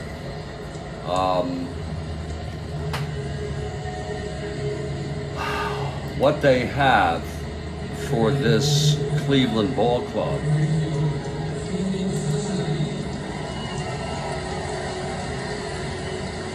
Deacon McGuire and George Stovall. I don't know what dates these were. Okay.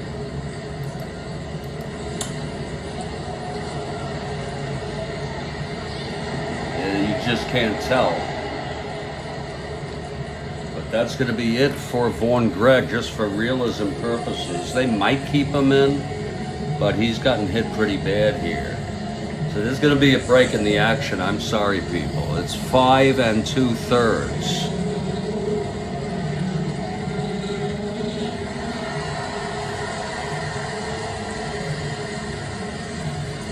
Things kind of fell apart for Vaughn Gregg here in the 6th.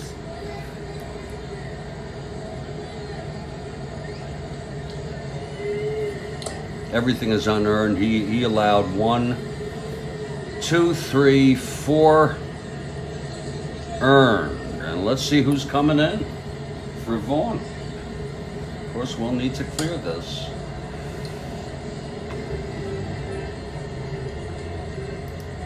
We will need to clear this. I might pull a very, very interesting maneuver. I think what I'm going to do, I'm going to bring in George Kaler, who really started this game in the real world, and like I told you, if some of you heard, he pitched only 2/3 of an inning, allowed 4 runs. So it's sort of a switcheroo. But in this case, Gregg is the loser of record. But this game is far from over. Here's Kaler. He's coming in. Let him take his warm-ups, please. And it's going to be 2 outs, 1st and 3rd. Mullen on first. Gainer on the error by Neil Ball.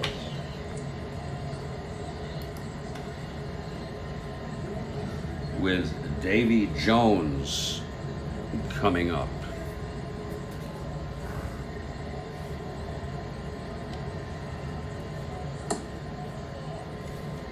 Okay, Kaler is taking his warm-ups, his last few warm-ups.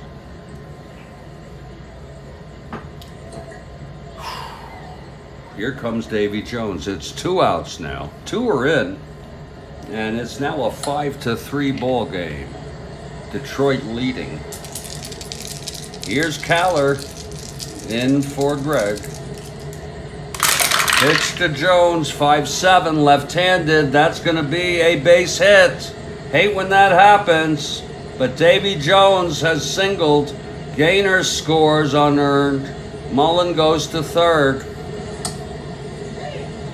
Unearned run charged to Gregg, if you will. And it now is a 6-3 ball game. Jones on first, Mullen on 3rd. Here's Donnie Bush with 2 outs. Oh, you like that, Road? Thank you so much. Yeah, I figured it just made sense to me. Here's Kaler now. Kaler. And the pitch to Bush. Switch hitter batting left. That's 1-6 right-handed. Grounds it to first, and the side is retired. But 3 runs for the Detroit Tigers, including that error, along with 4 hits, 2 left on. And you know, to me, left on base can be deceiving because leaving 1st and 3rd like that, so what? They scored 3 runs. My point is, you could always leave people on if you have scoring a lot of runs. You'll eventually leave people on. You know what I'm saying? So it can be deceiving.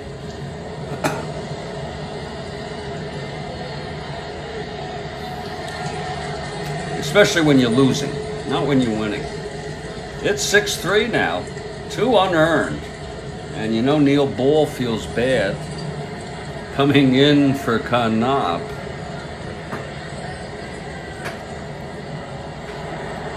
Do I dare look? Knopp is an E29. He probably also would have made an error. Well, it's going to be Mullen, who's the winner of record now quite comfortably, 6-3. And we move to the top of the 7th. Mullen, look at Mullen. He was 18-10. Okay, a pretty solid year. He's already 1-0 in our replay. He's going for his second win. He'll be one of just a couple people, 2 or 3. Exactly, the men who got on base. I mean, imagine scoring 20 runs in an inning and you leave 2 on base. What does that say? That means you left 2 on base. You scored 20 freaking runs. You're going to eventually get 3 outs. It hurts when you're losing. That's when it hurts. And when no one scores. Okay, Mullen coming out now, looking for win number 2. He's got 3 innings here against Cleveland. It's going to be the top of the order, Jack Graney. I know it can be very bad. If you're losing, not getting runs, that it can be a nemesis.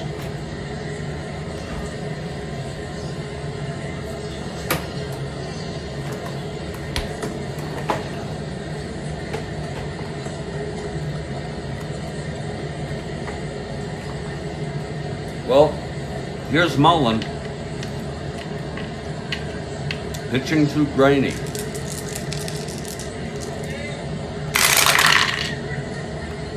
That's 6-6, left-handed. Grounds it to first, 1 away. Detroit thinks they can win it again. Win the pennant. Philly won it last year.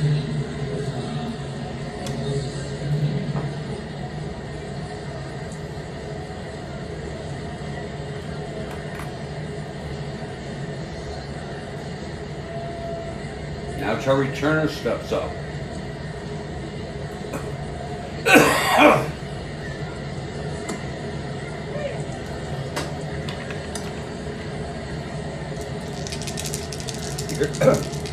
Here's the pitch to Mullen.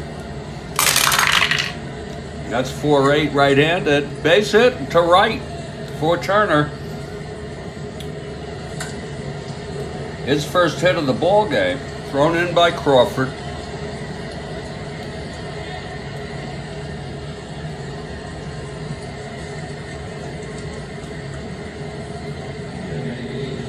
He is a 1-2-10 being held. Not being held. We do that sometimes. I got to be in the right framework. He's not going. Here's Jackson. 1-10 is too low.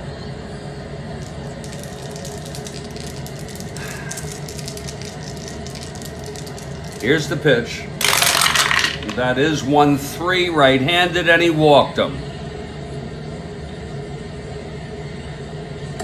Mullen loses Jackson. It's first and second, 1 out. This is not what Mullen exactly wanted. It's Napoleon Lajoie. First and second, 1 out. Napoleon 0 for 3. He's primed.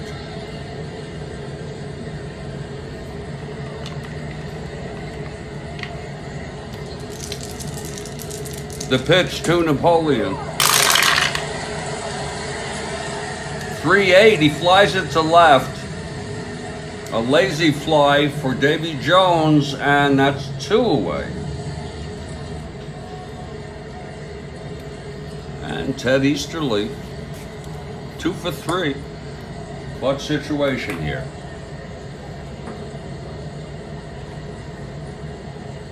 Cleveland down by 3. Top of the 7th.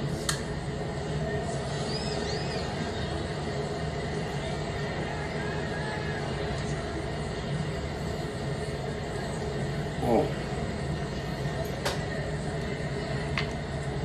Here's Easterly facing Mullen. The pitch. 4-5. Oh my. This is hit deep by Easterly. Way back. That's going to deep right field. Crawford can't get it. Easterly rounding third. He's coming home. It's a 3-run home run for Ted Easterly. Oh my. Inside the park. There was no fence. Ted Easterly has hit a 3-run home run to tie it for Cleveland here in the top of the 7th. Oh my, and the Tiger fans are stunned.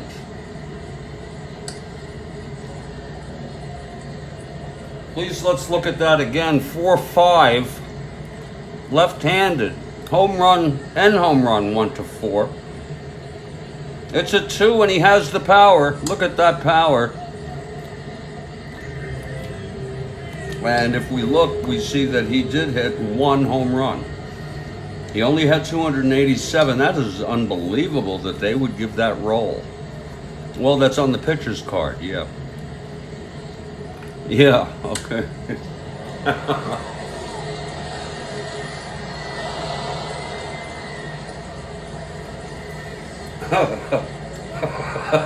We're all tied up here. Oh, God.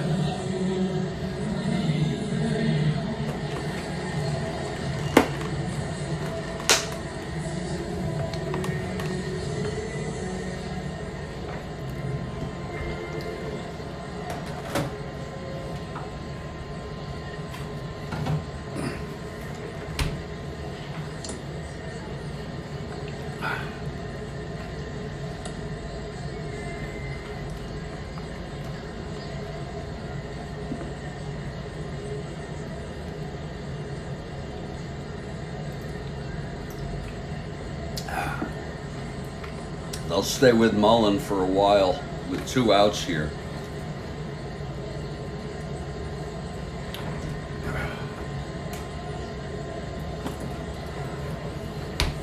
Or better yet, maybe they better not. But, you know, Mullen is pretty good, but hold on. Let's see what we can do here.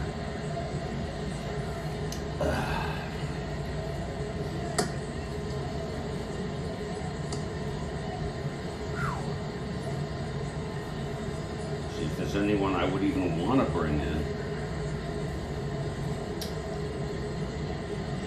in. Not really. There's nobody here. I could just use poetic license and let this guy frickin' pitch. My God. No, they all are worse than Mullen. Not until he has to leave.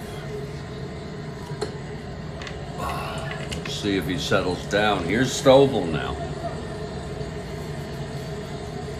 George Mullen faces George Stovall with 2 outs. This was a 2-out, 3-run home run by Easterly.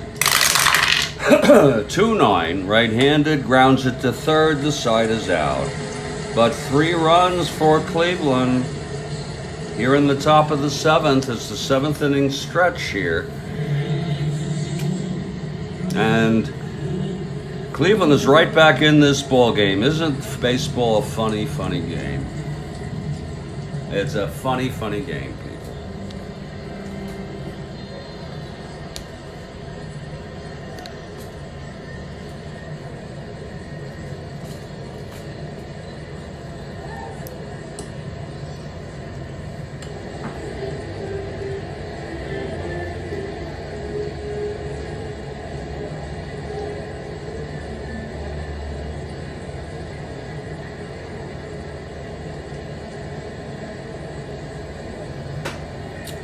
It will be Kaler again, and he'll face Cobb, Crawford, and Delahanty. I just need to get some fresh air for a couple minutes. This was an unusual game. I'll give you that. And when I come back, we'll resume this ball game where Kaler comes in, Collar, Kaler. And we'll see where we go with this ball game. I'll tell you now, Detroit does not have a an impressive bullpen for being such a good team.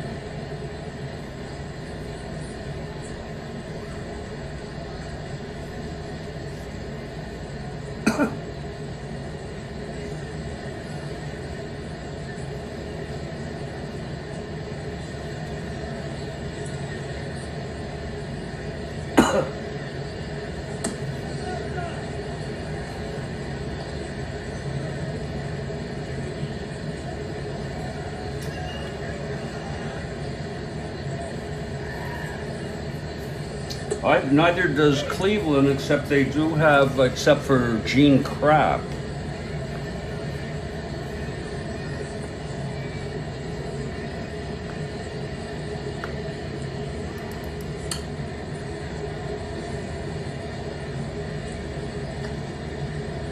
Yeah, Gene Krapp. There's another guy, Krapp. This is not that guy. Okay, there's another guy.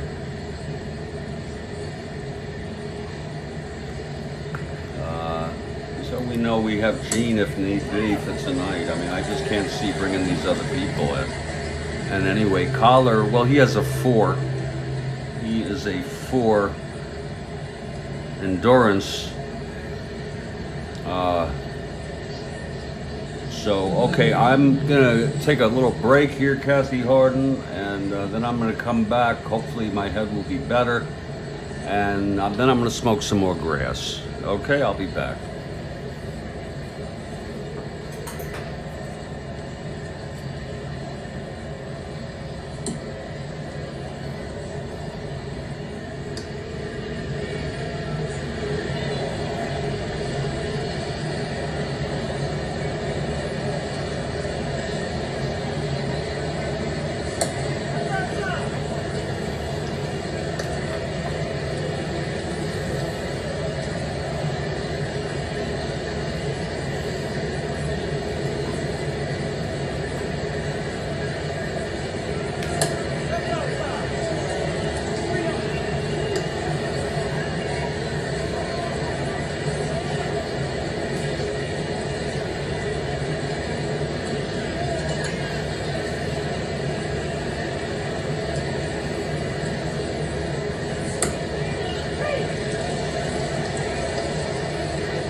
This has turned into a very strange ball game. It really has.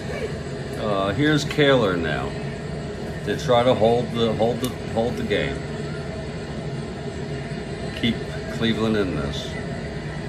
But he's going to have to face Cobb, Crawford, and Delahanty.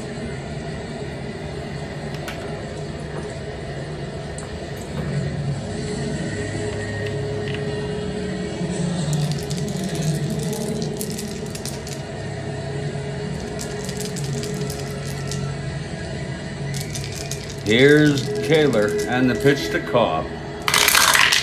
That's 1-6 right-handed, and that's smacked for a double by Cobb. That's his third double of the ball game.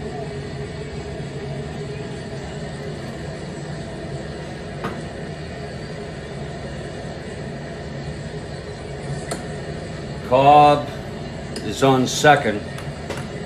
Now here's Crawford.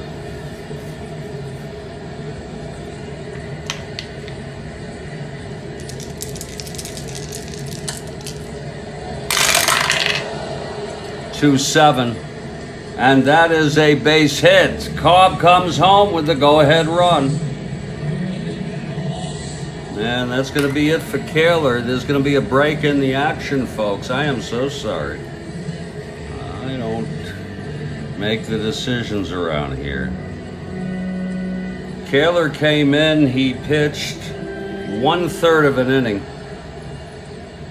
He allowed 3 hits. This game is personal for these clubs. He's responsible for 1 thus far. He's the loser of record.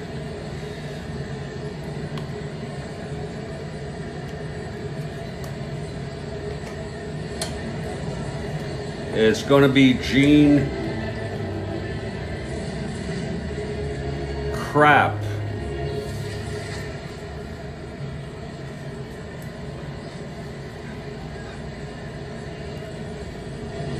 Gene Crap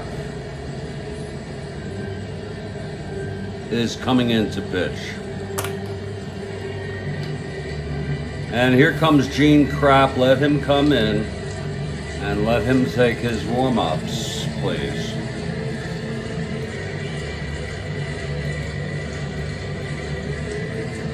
Let him take his frickin' warm-ups. Gene Crap.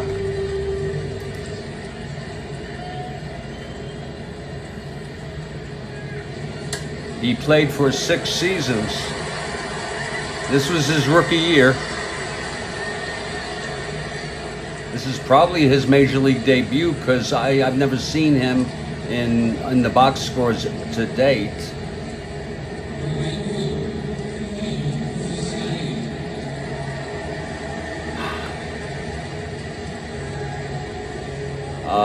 Crap died at age 35 of what I do not know. I bet you Saber would have it.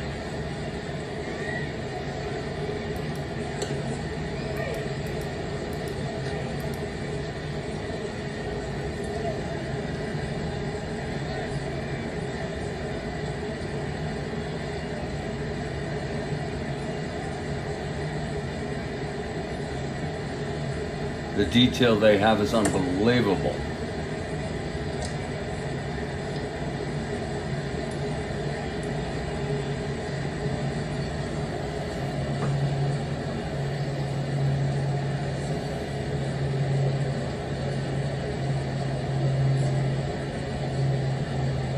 He was in World War I. Never called for service, though. I'm sorry, he was in the service during the war.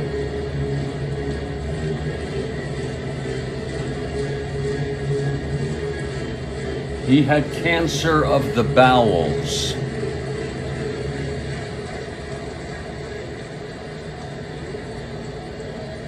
Yeah, and he had surgery for intestinal blockage, and it was quote unquote unsuccessful, and he died in the hospital. And there's a lot of that back then, I'm telling you.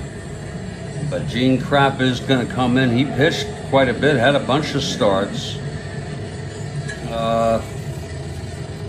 So Krapp is coming in. And here is Ed Delahanty.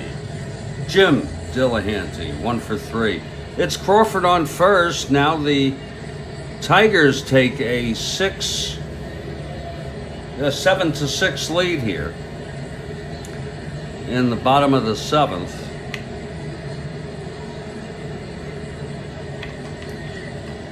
Okay, Delahanty at the plate. The pitch from Krapp. 1-8. Flies it to center, 1 away. Now George Moriarty.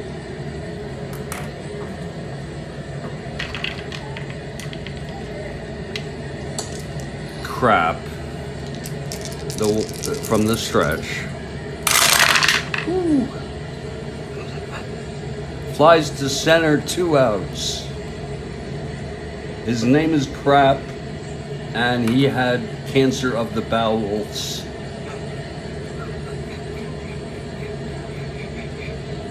It's a nervous laugh. Oh.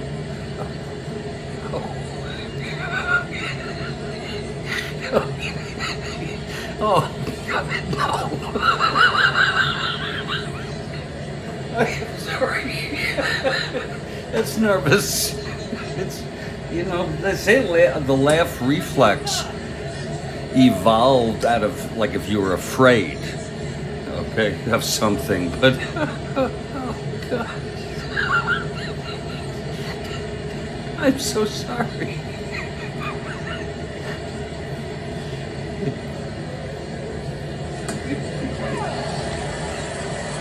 It's 2 outs. Here's the pitch to Gaynor.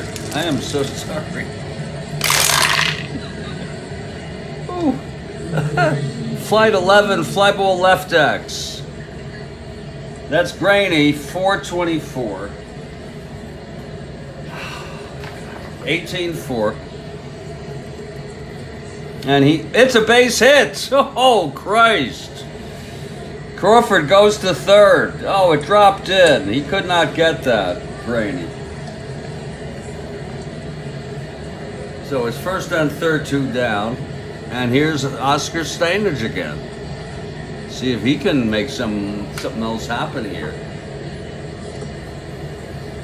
Tigers already have a run. Here's Krapp now. And the pitch to Stainage. That is 1-8. And he struck him out. So the side is retired, but 1 run, and it was charged to Kaler. And it made him the losing pitcher of record. And Mullen now has 2 innings to hold this lead. But that's going to be it for Krapp, because they're going to have a pinch hitter here.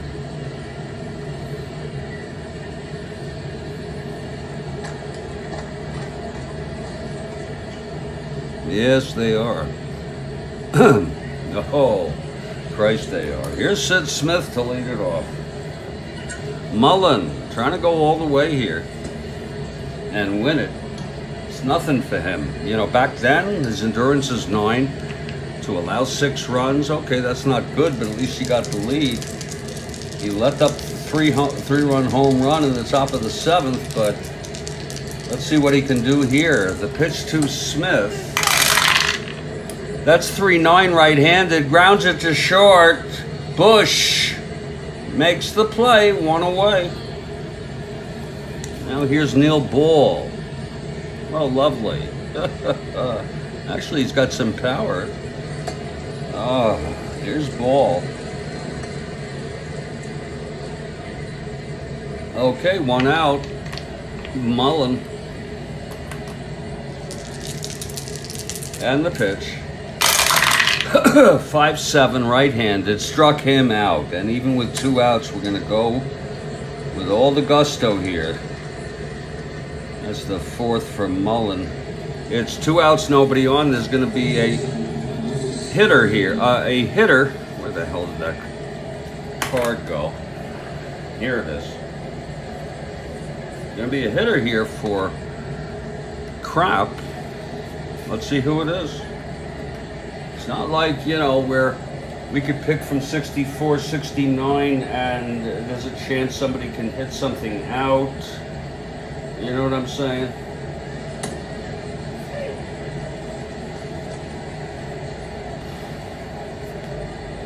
It's going to be Gus Fisher. Guess we could put that in the food categories, huh? Gus Fisher will come out to hit. He is a left-handed hitter. If you include food-related, that would be people in professions. It would be professions related to food. Lots of different things. Okay, Fisher with 2 outs. Here's Mullen now.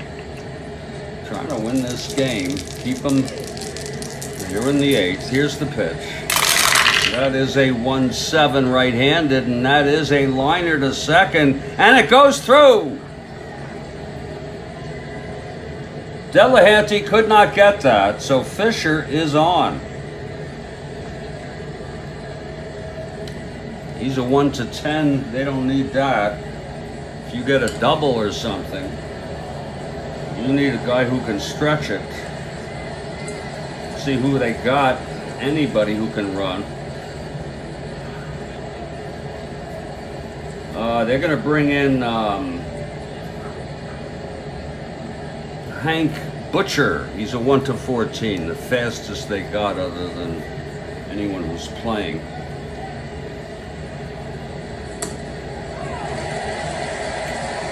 Butcher running for Fisher here. In the top of the 8th, 2 outs, it's Butcher on first now, and here's Jack Graney. Butcher again, a 1-14. Mullen from the stretch. The pitch to Graney. That's 4-8 left-handed, and that is a base hit by Graney off Mullen. Butcher goes to second. Mullen's first endurance is next inning. It's first and second. And here comes Terry Turner. 1 for 4.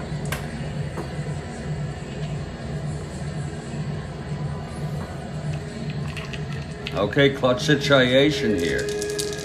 First and second, 2 outs. Tying run is on second. Butcher. The pitch from Mullen. That is 6-4 right-handed. That's going to be a fly ball to center. Cobb again, a 119. God help us. God frickin' help us. 2-1. And he makes the catch. And the side is retired. God, he's going to die catching that ball. No runs, 1 hit. 2 hits, and none left. But no runs is the important part. Mullen got out of that. And there's going to be a new pitcher for Cleveland.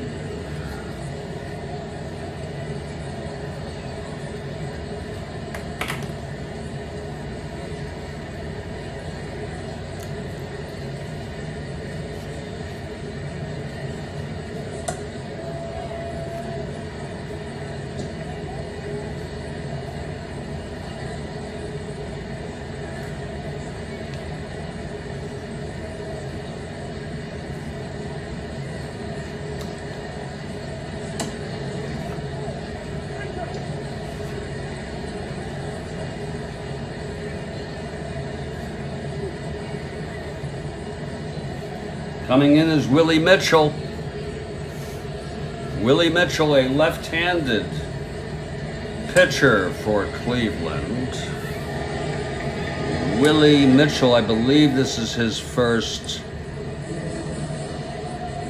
appearance for the year. So we're going to let Willie take his warm-ups.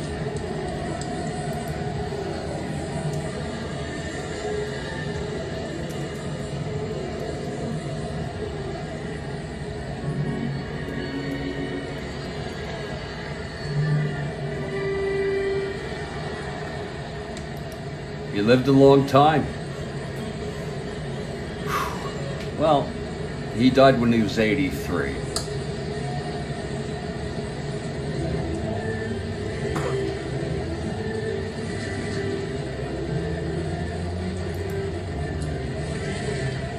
This was his third year. Pretty much a journeyman. Well, sometimes good, sometimes bad, but mostly good. But not great, you know. He didn't pitch that much. He was in his career, I'm talking. But Willie Mitchell is coming out, and Mullen is coming out to hit with the league, going for his second win of the season. Mullen.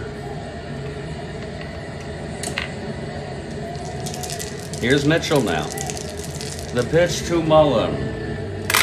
That's 110, and he struck him out. One away.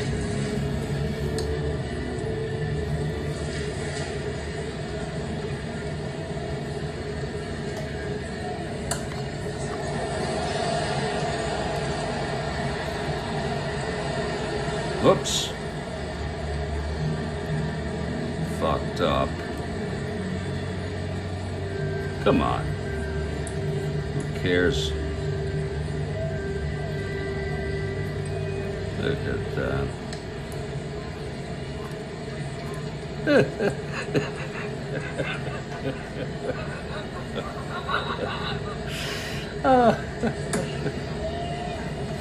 Okay. Here's Davy Jones, 2 for 4 tonight. If you're looking ahead to the top of the ninth, it will be Joe Jackson, Napoleon Lajoie, and Ted Easterly, who hit the 3-run home run to tie it up in the top of the 7th before Detroit came back and went ahead. Karl scored the go-ahead run. Knocked in by Crawford. No. Yeah, knocked in by Crawford.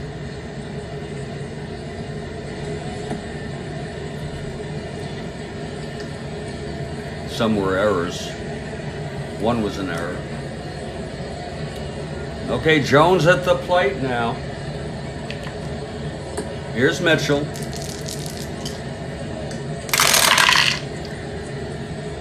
Grounds it to third, 2 outs. And here's Donnie Bush, switch hitter batting right.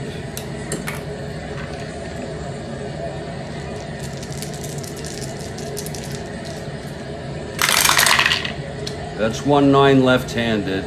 A fly ball to Graney out left, and we're going to the 9th inning.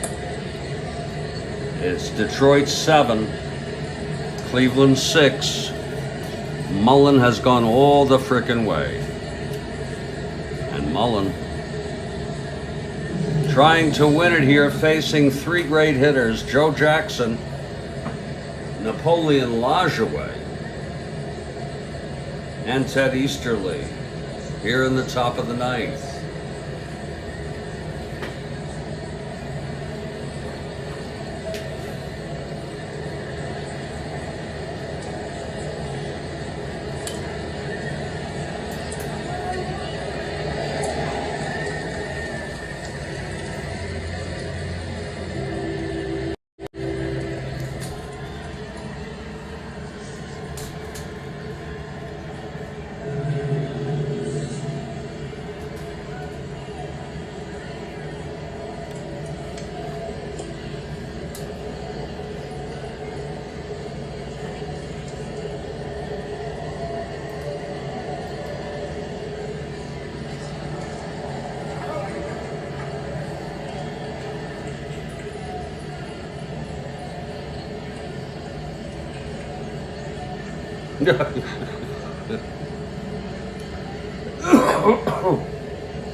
Wow, what a freaking game.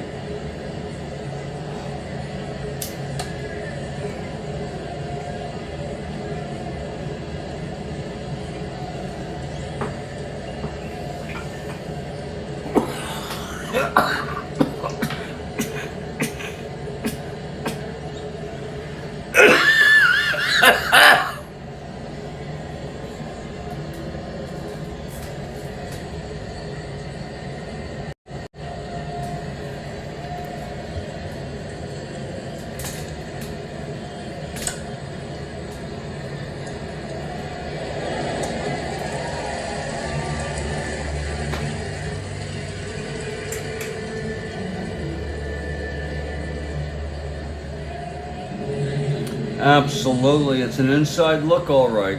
You got that right. It's a lovely place. Actually, I like it. The price is amazing. $9.50, folks.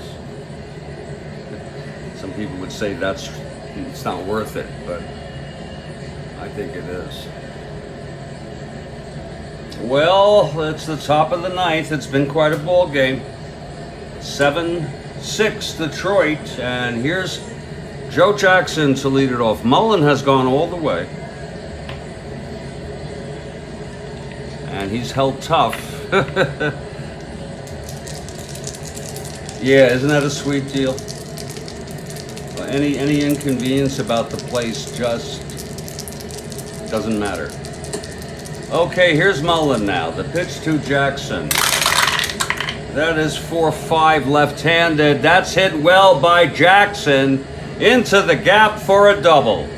And leave it to Joe Jackson. That's his second double of the ball game. This youngster has a future.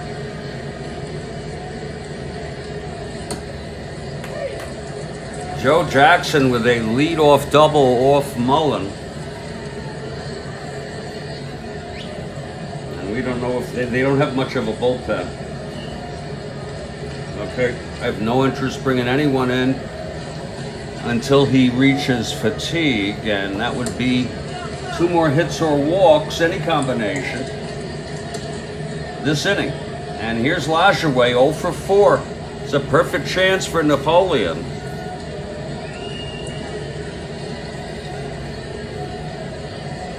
A perfect chance for Napoleon. Here's Mullen now from the stretch. The pitch to Napoleon. 4-9 right-handed, and that is a base hit by Napoleon. Jackson goes to third and holds.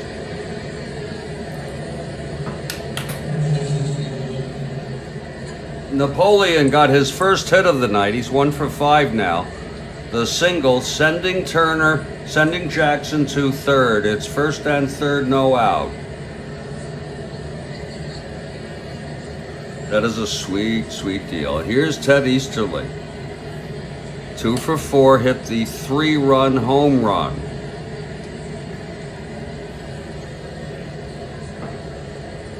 Home runs were rare. They were rarer than triples. Okay, compared to today. You know what I'm saying? Okay, it's first and third. Mullen. They're playing the infield back. They'll concede the tying run. This is such a bad situation. Here's Easterly again.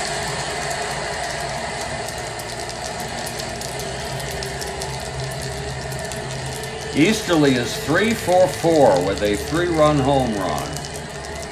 Here's Mullen now. The pitch to Easterly. 3-7, and it's a base hit to left, and that's going to be it for Mullen. Jackson comes home. The game is tied. Let's see if Lajoie is stretching. That's the 4th run batted in for Ted Easterly tonight. Oh my. 3-7 against the right-hander, base hit to left. It's clean. Lajoie rounding second, 1-11. You see, he doesn't have that much speed. That's a 0, will hold him. But what a game for Easterly, 4-for-5. And that's it for George Mullen. Mullen is knocked out of the box with fatigue, actually. And George Stovall due up a right-handed hitter. Oh my, he pitched 8 innings, has not retired a batter here in the 9th. Mullen allowed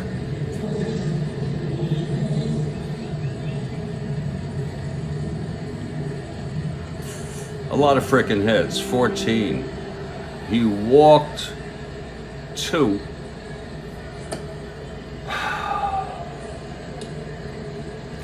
Fanned 4 and has allowed 7 runs, and so one of them's unearned, and he's responsible for first and second. Let's see who's coming in. To pitch to Stovall. Oh, it's a great freaking game. It's a tight ball game now. Christ.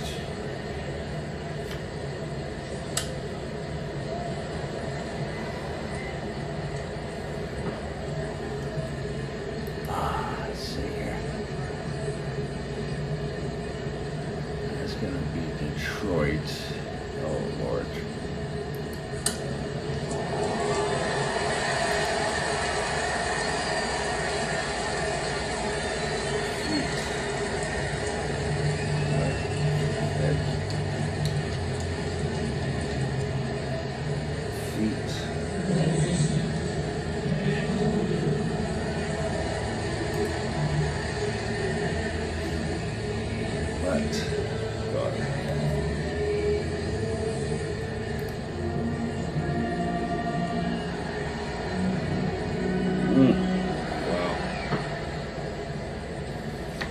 It's going to be Wiley Taylor.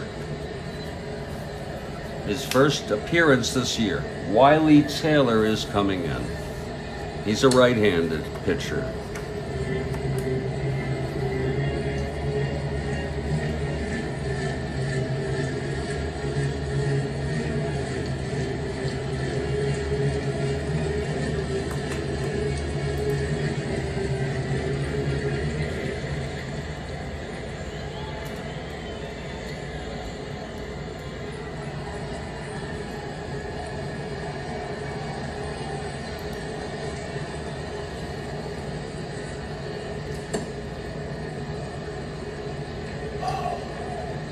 Played 9 years. Actually, no, he played 4 years in Major League.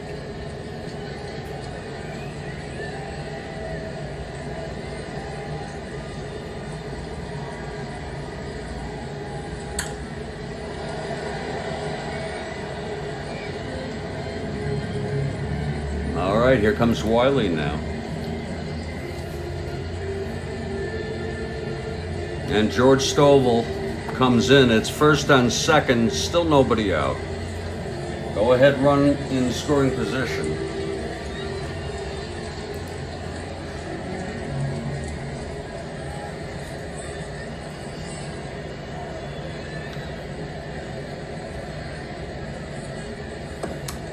Okay, Wiley is ready. Here's Wiley now from the stretch. The pitch to Stovall. 6-8 right-handed. Oh, Lord, that is going to be a base hit. And that's going to load him up with nobody out. Now they're hurting. Sid Smith is the batter.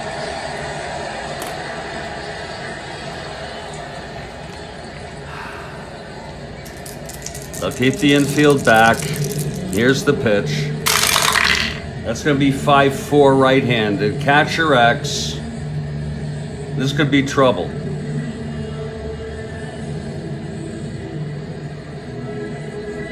Stainage is a 110. Oh, that's good. 110-3-1. He fouls out to Stainage. So there's one away. That's exactly what you wanted. That or a strikeout. Now they'll look for the double play ball. And here comes Neil Ball. His second at bat, he struck out in the 8th.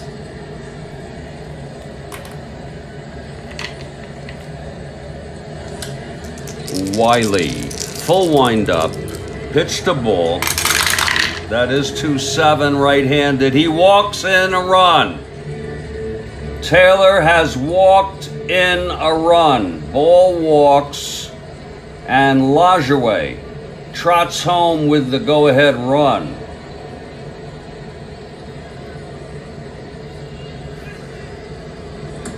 Wiley Taylor. Now, if you're looking ahead, though, it will be Cobb, Crawford, and Delahanty. Cobb, you hear me, Kathy Harden? Cobb, Crawford, and Delahanty. So it's still bases loaded, still one out. And believe it or not,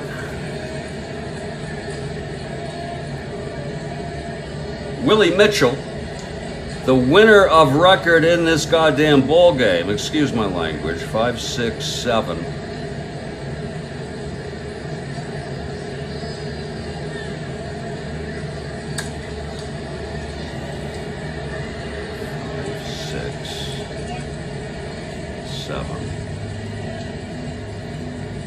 Willie Mitchell is the winner of this ball game.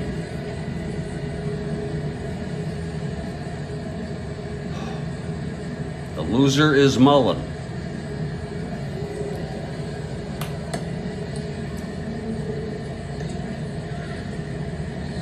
The score is 8-7, Cleveland 8, Detroit 7, Wiley Taylor in a jam here, and believe it or not, coming in to hit is Willie Mitchell. Isn't that something? Willie Mitchell, the winner of record. He retired the side in order in the 8th. Willie Mitchell is coming in to hit here. Isn't that sweet?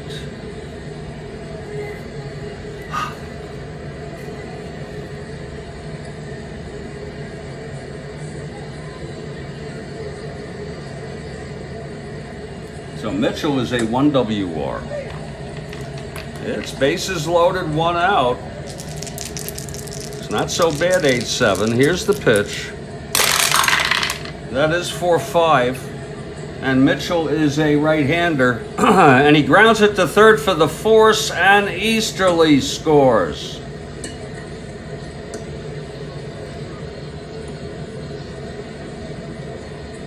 Now it's 2 outs. Mitchell on first.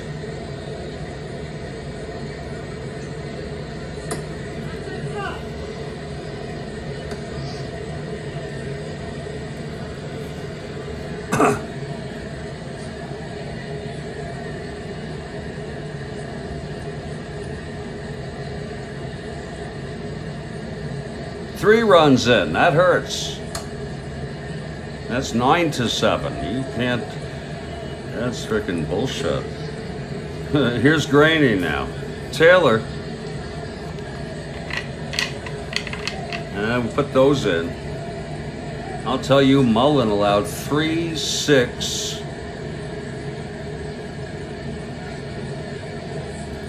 8 earned, and 9 total. That fucking Mullen. Jesus. Excuse my language. Here's Graney now. It's 2 outs. First and third. That's what that would be. First and third. And the pitch to Graney. That is 2-12. And he grounds to second and the side is retired.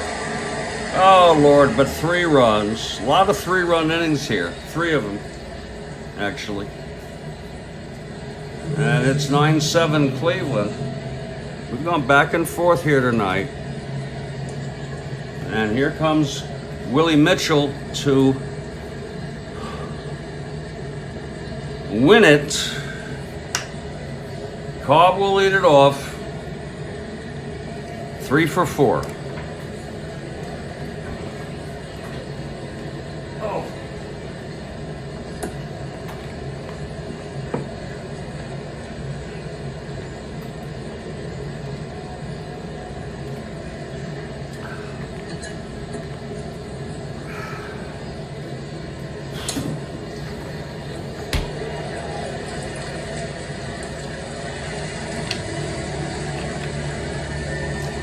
Okay, here we go. Willie Mitchell now.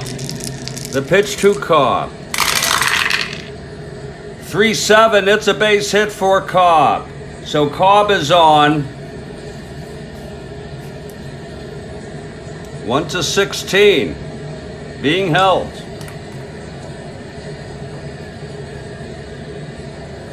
They need 2 runs here. Hope Crawford doesn't ground into a double.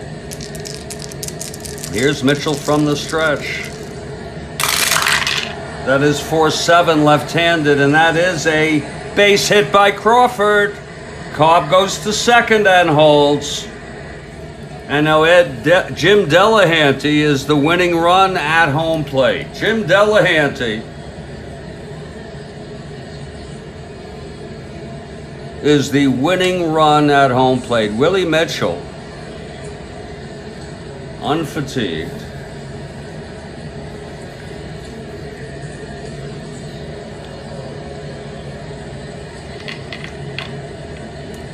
Okay, Mitchell now from the stretch. And the pitch to Delahanty. That is 6-5 right-handed. That is a drive into the gap. It's extra bases. Cobb scores. Crawford scores a triple by Jim Delahanty. It's a tie ball game.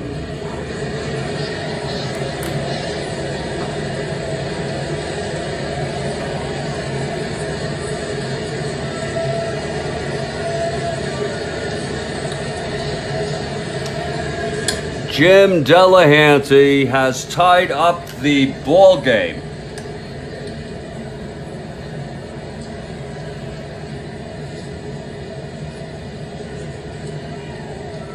With a 2-run triple, and there's nobody out. And Delahanty, a 1-9, doesn't matter. Doesn't come into play. We don't do the thing with B question mark.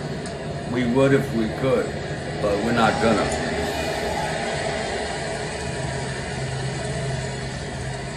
And that's it for Willie Mitchell. Willie Mitchell has no longer the winner of record. This is anybody's ball game, but if anybody's gonna win it, it's gonna be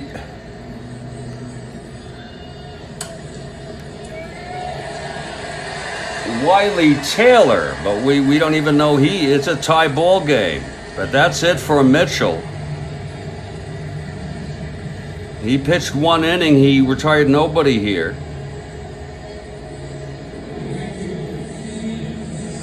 And he's allowed, we don't know yet.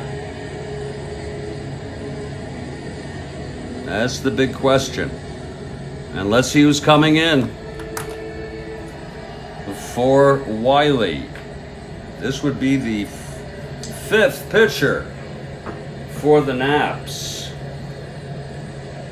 And George Moriarty is coming in to hit. Still nobody out. Odds looking here, I mean, to not get a run here with nobody out is a shanda, is what we used to call it in Yiddish. Just an awful shame.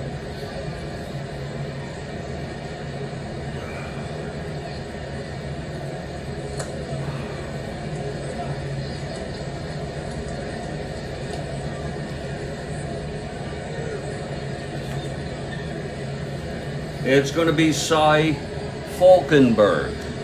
Cy Falkenberg with the unfortunate task of having to try to get out of this.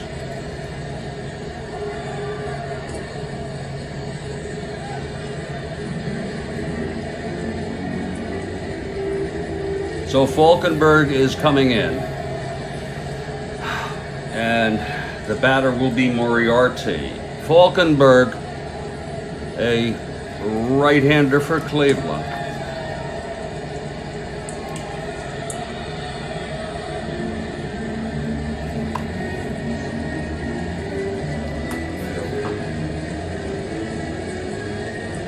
Now the infield is played in here with nobody out. No, the infield is back. They pulled it back. Here's the pitch to Moriarty. That's 3-6, right-handed, grounds it back to Falkenberg, holding Delahanty. Whoa, what a play. Big, big frickin' play. Anybody looking for some extras here? Del Gainer now.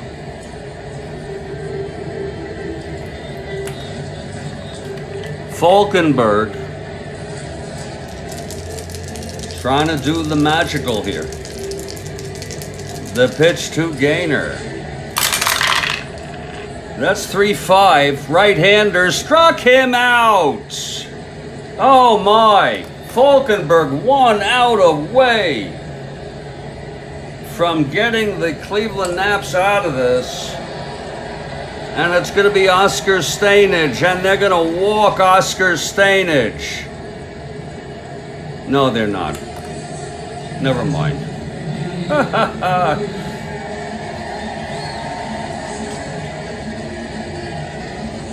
just go with a pinch hitter there, right? Wiley Taylor.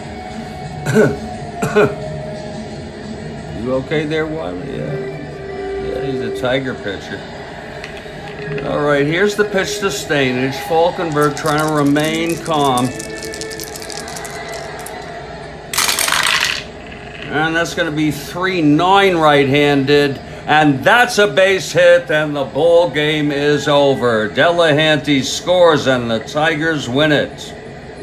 What a game. Maybe I wasn't so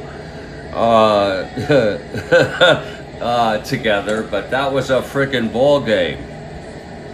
The final score 10-9. Tigers win it.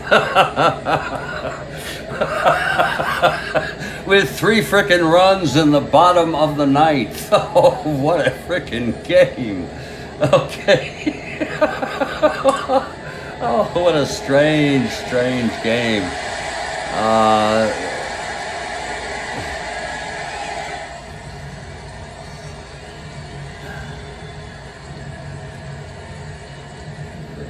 He pitched 2/3. He's not the loser, though. He hits 3 runs. A couple of them were unearned. The loser is Mitchell. We're going to put that in the book. The winner in this ball game was Wiley Taylor. Wiley Taylor coming in. He only did 19 innings and did one hell of a frickin' job. Where did he come in? He pitched this. Did he pitch this whole inning? Oh no, he came in right here. Sure.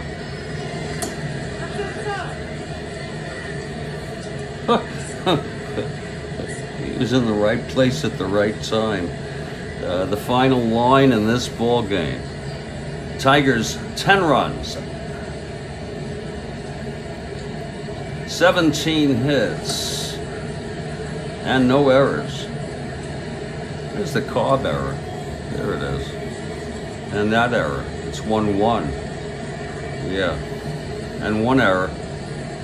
Cleveland 9 runs, 15 hits, and one error. It was certainly a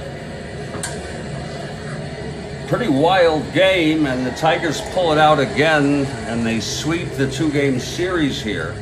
Tigers are in first place, by the way. They are 4-1, and this was a very impressive outing. I mean, just to watch Mullen go through this game, ending up allowing 9 runs, one of them unearned, is just unbelievable. But Taylor came in and saved the day after 3 runs were scored to only have the down by 2 Tigers score 3 of their own off of Mitchell. And that was, you know, sometimes you got to think about it. You say, you know what, I don't make up how this game's going to turn out. And this was one hell of a game. I enjoyed myself. I hope you all enjoyed yourselves. I'm Jeffrey Guterman. This is the Strat-O-Matic Baseball Network. Now, we do lots of things here. We're just going to spend a couple minutes mentioning that we here at the Jeffrey Guterman Network do topical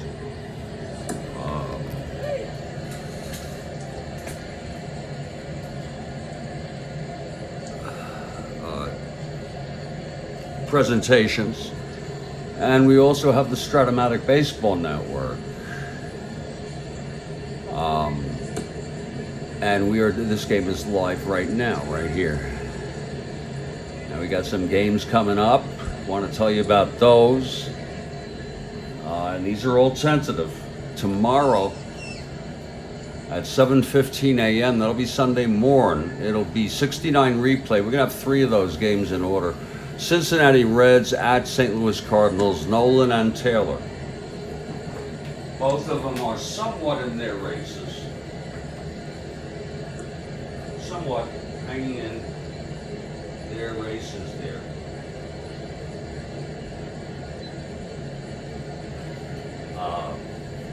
And then we have an afternoon game, and that's if I can do this. You know, you never know what's going to happen. White Sox at the Senators. Tommy John for the Sox, Dick Bosman for Washington Senators. Neither are in the race, but it's fun to watch Ted Williams manage that ball club. This is the same team in our 64 replay as far as franchise, an expansion team from 61. And they were over 500 in 1969, had their best first 500 season and their best season.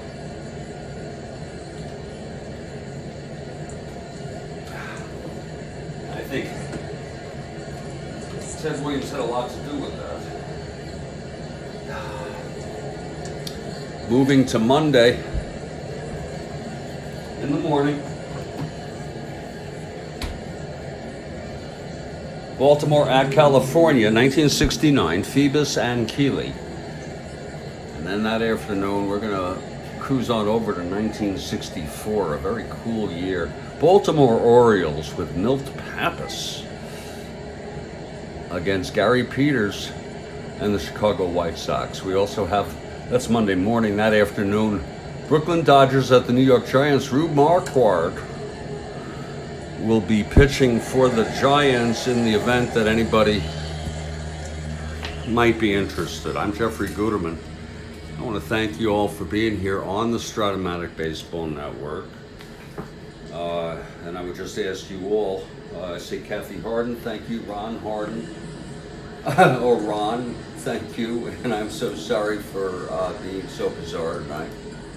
But thank you for sticking with it. Stay strong, stay well, everybody, please. And I will catch you all next time.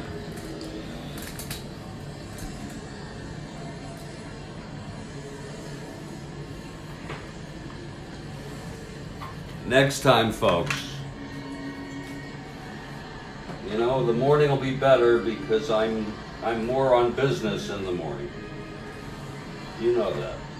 I'll get my fresh coffee and we'll get going with it.